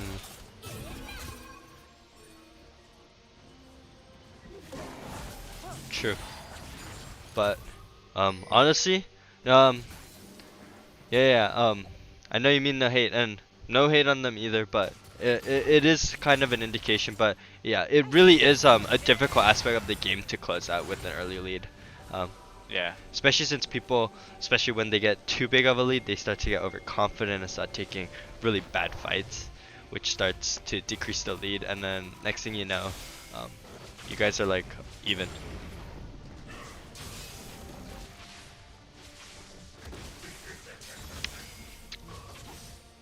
So just a really hard aspect of the game to really get a good hold of, especially since even the laning phase is so simple. You just stay in your lane, play the waves. Oh wow. Wow, so much damage coming from the Yi, but the golden will be able to do is. Okay, this guy's nuts. I don't think that was bad at all for the Yi though. Yeah. Knowing that they have the potential to kill Gwen, I think that's quite good. But Zinda's engage just so scary for blue team's squishy backline. Last game we did see red side play better late game. Let's see if blue team can pull it off this time. Oh, this time they are the ones in the slight disadvantage. They do have a soul though, and Yep. there's no orange in this game as well. But it's definitely pretty even. Wasn't And the also last mid- team who was behind also have the soul? Yeah. Except it was the red team, right? Oh yeah. So, yeah. so maybe we'll be seeing some reverse Uno card action here into game 3. A revenge matchup, trying to do what the red team did last game, but with role reverse. Honestly, I feel like with people who aren't used to playing League for this long as well, fatigue could be like a whole another like thing as well. Obviously, when people get tired, they start to less consider so many different options and possibilities. So their play can get a little bit sloppy over time. So going to see if that ever even becomes a factor as well with any of these players. Is Baron and Elder respawn at the same time? Like, I don't know if they do. Baron and Elder? Yeah, like the respawn. I have no idea actually, now that I think about it. I think it's 5 minutes. Or 7 minutes after. Yeah, but Search for real quick. Can't wait to see ooh, him. Lux is a little bit in a bad position now. Oh, Elder spawns a minute before. Yeah, we do see the gray marking with the hourglass onto Elder, indicating that it is up within a minute now. Once it becomes yellow, it is an indication that it is up in 10 seconds.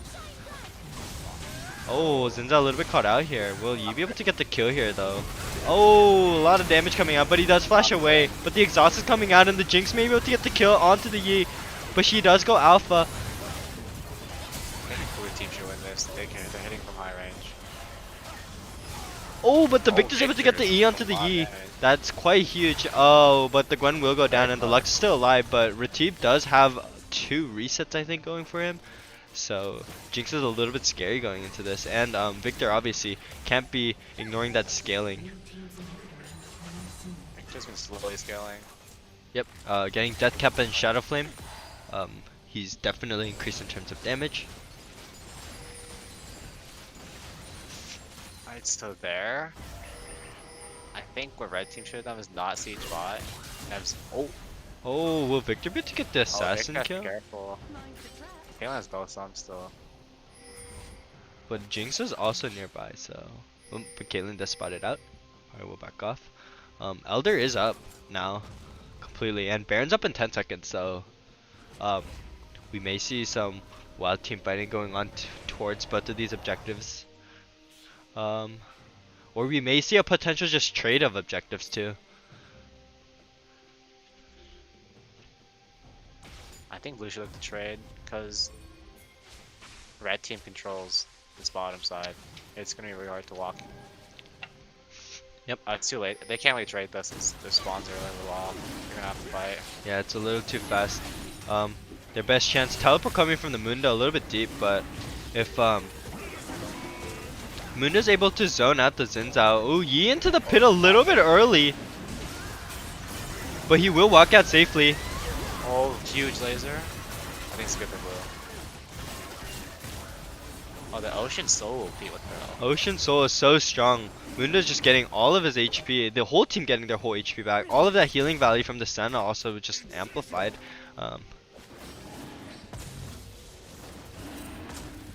And Mundo's back to full health. You can just engage in on again. And blue team is taking a lot of damage though, but Yi will get the kill, but he will be traded out instantly. And Yi going down is just so big. Elder will probably be locked in. Oh, but blue team's able to steal it. Yo, this Lux MVP.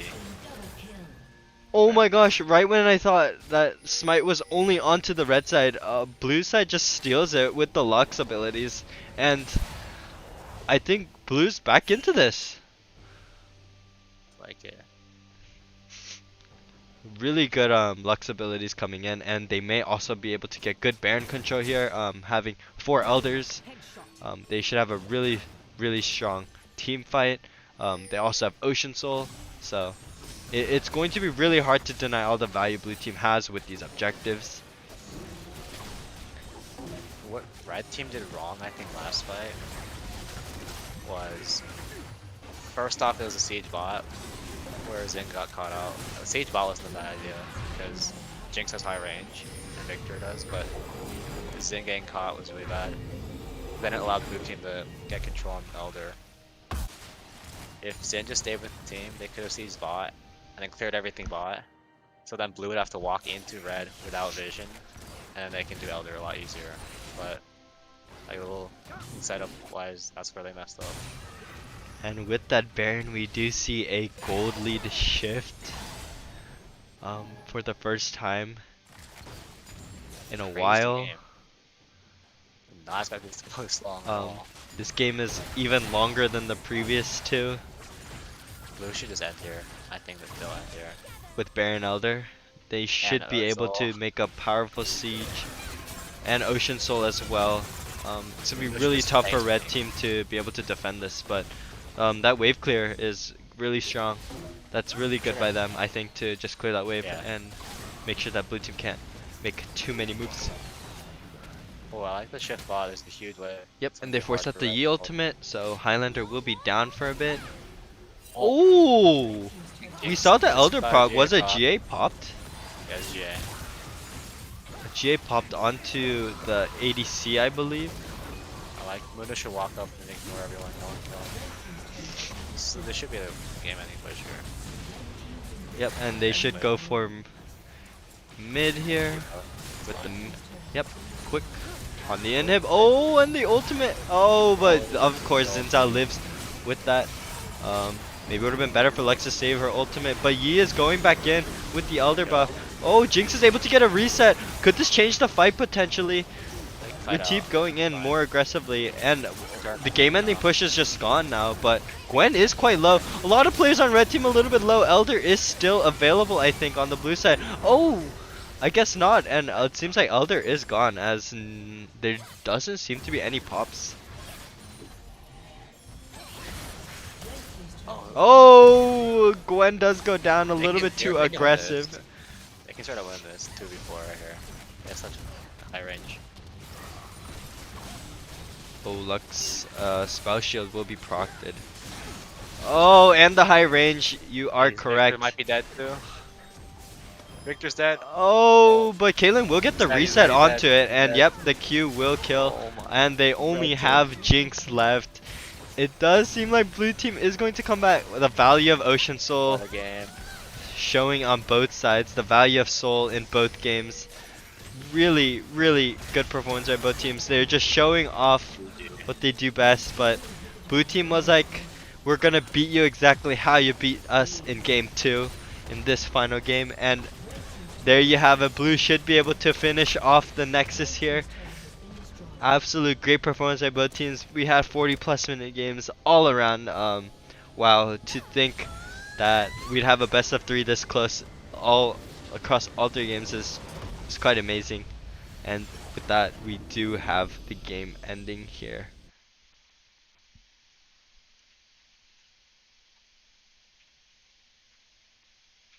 tight game. Indeed. My MVP would be, I think, Lux that game. Really clutch. I'd have to agree. A lot of really Really great far. ultimates to deal so much damage, to also be able to steal that Elder when their jungler was down. A lot of great plays, a lot of Qs that would root and just give free picks onto their team. So guys, I think I found a game-breaking bug. My D key did not go off. Anyways, True. Agree. Dude, I destroyed those minions. Dude, I me agree. and Greg were just 1v1ing the minions the whole game. The whole game. Wow. Honestly, great performance from both teams. I didn't think I'd be casting 340 plus minute games in a row today. Sorry, DK. Sorry. sorry, DK. That was DK. that was so fun. No, Thanks, DK. I'm really no. You all played such a fun game that I had such a blast casting it. Really great performances from both sides. To see to see to see Bussy's team come back and win exactly how Matt's team did last game was quite amazing. It was literally like a reverse Uno card. Oh my gosh, yeah, but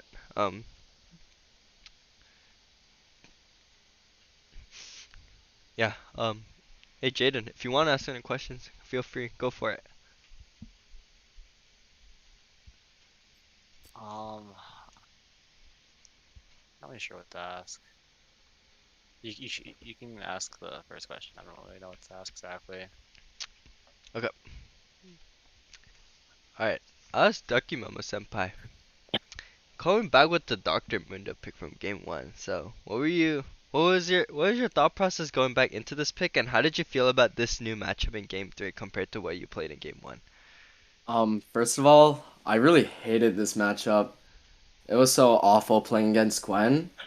But the reason why I picked it was I just wanted a tank who could run down and try to zone Jinx sometimes, and chunk the Alistar with my Qs. Right. Thank you for a response. Yeah, it did seem like it was a lot more difficult to see you go up against the Gwen, but honestly, it's fine. Your team came up on top to grab that Ocean Soul, made you so strong. Really good performance. And Ethan, if you have any questions, maybe you want to go as well.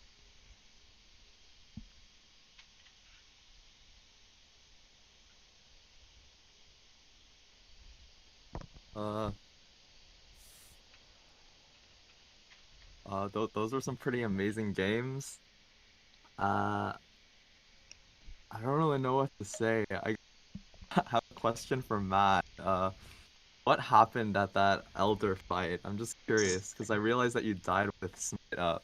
Hey, I'm just gonna be honest with you. I think Riot Games really needs to investigate the input lag. I swear, like across my eyes, dot my T's. Wait, shit. wait, wait, cross. wait, yeah, I'm tired, bro. But okay, I pressed the game said I didn't, so unlucky. Feels bad, but it was fun. I think our team really showed a lot of teamwork, as you can see in how we went out. We didn't let any man die. We all went together as a team, so it was really fun. Yeah, but I think Riot really needs to fix their game.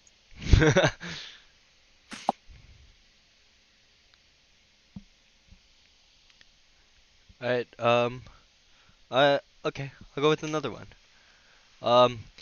Quackamo or Derek? Fighting. Yep. So you went with the Victor pick.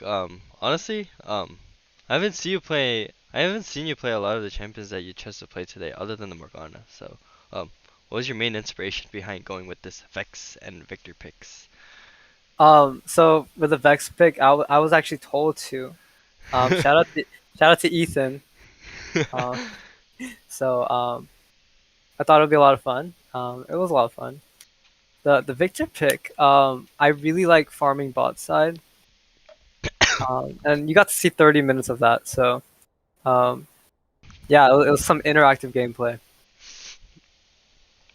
It truly was. To see you constantly go for those waves. A lot of really nice sidestepping. We've seen you get out of a little bit of tough situations in that bot side. That was a really impressive display of what you can do in Victor, especially with the farming.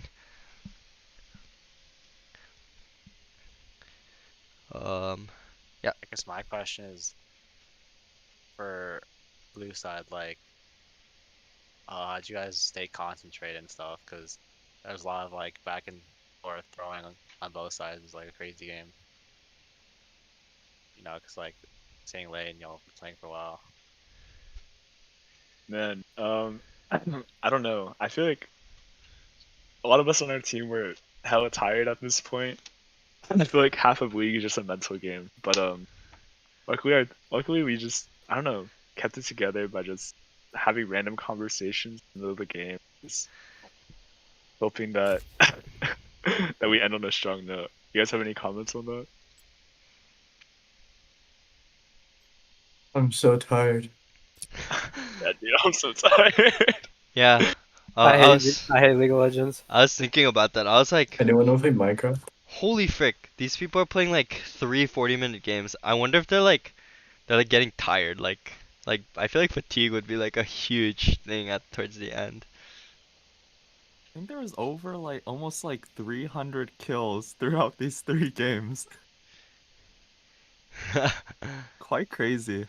Yeah. But really great performance from everyone. Thank you all for playing today. You guys really gave the audience just such a show in all three across this best of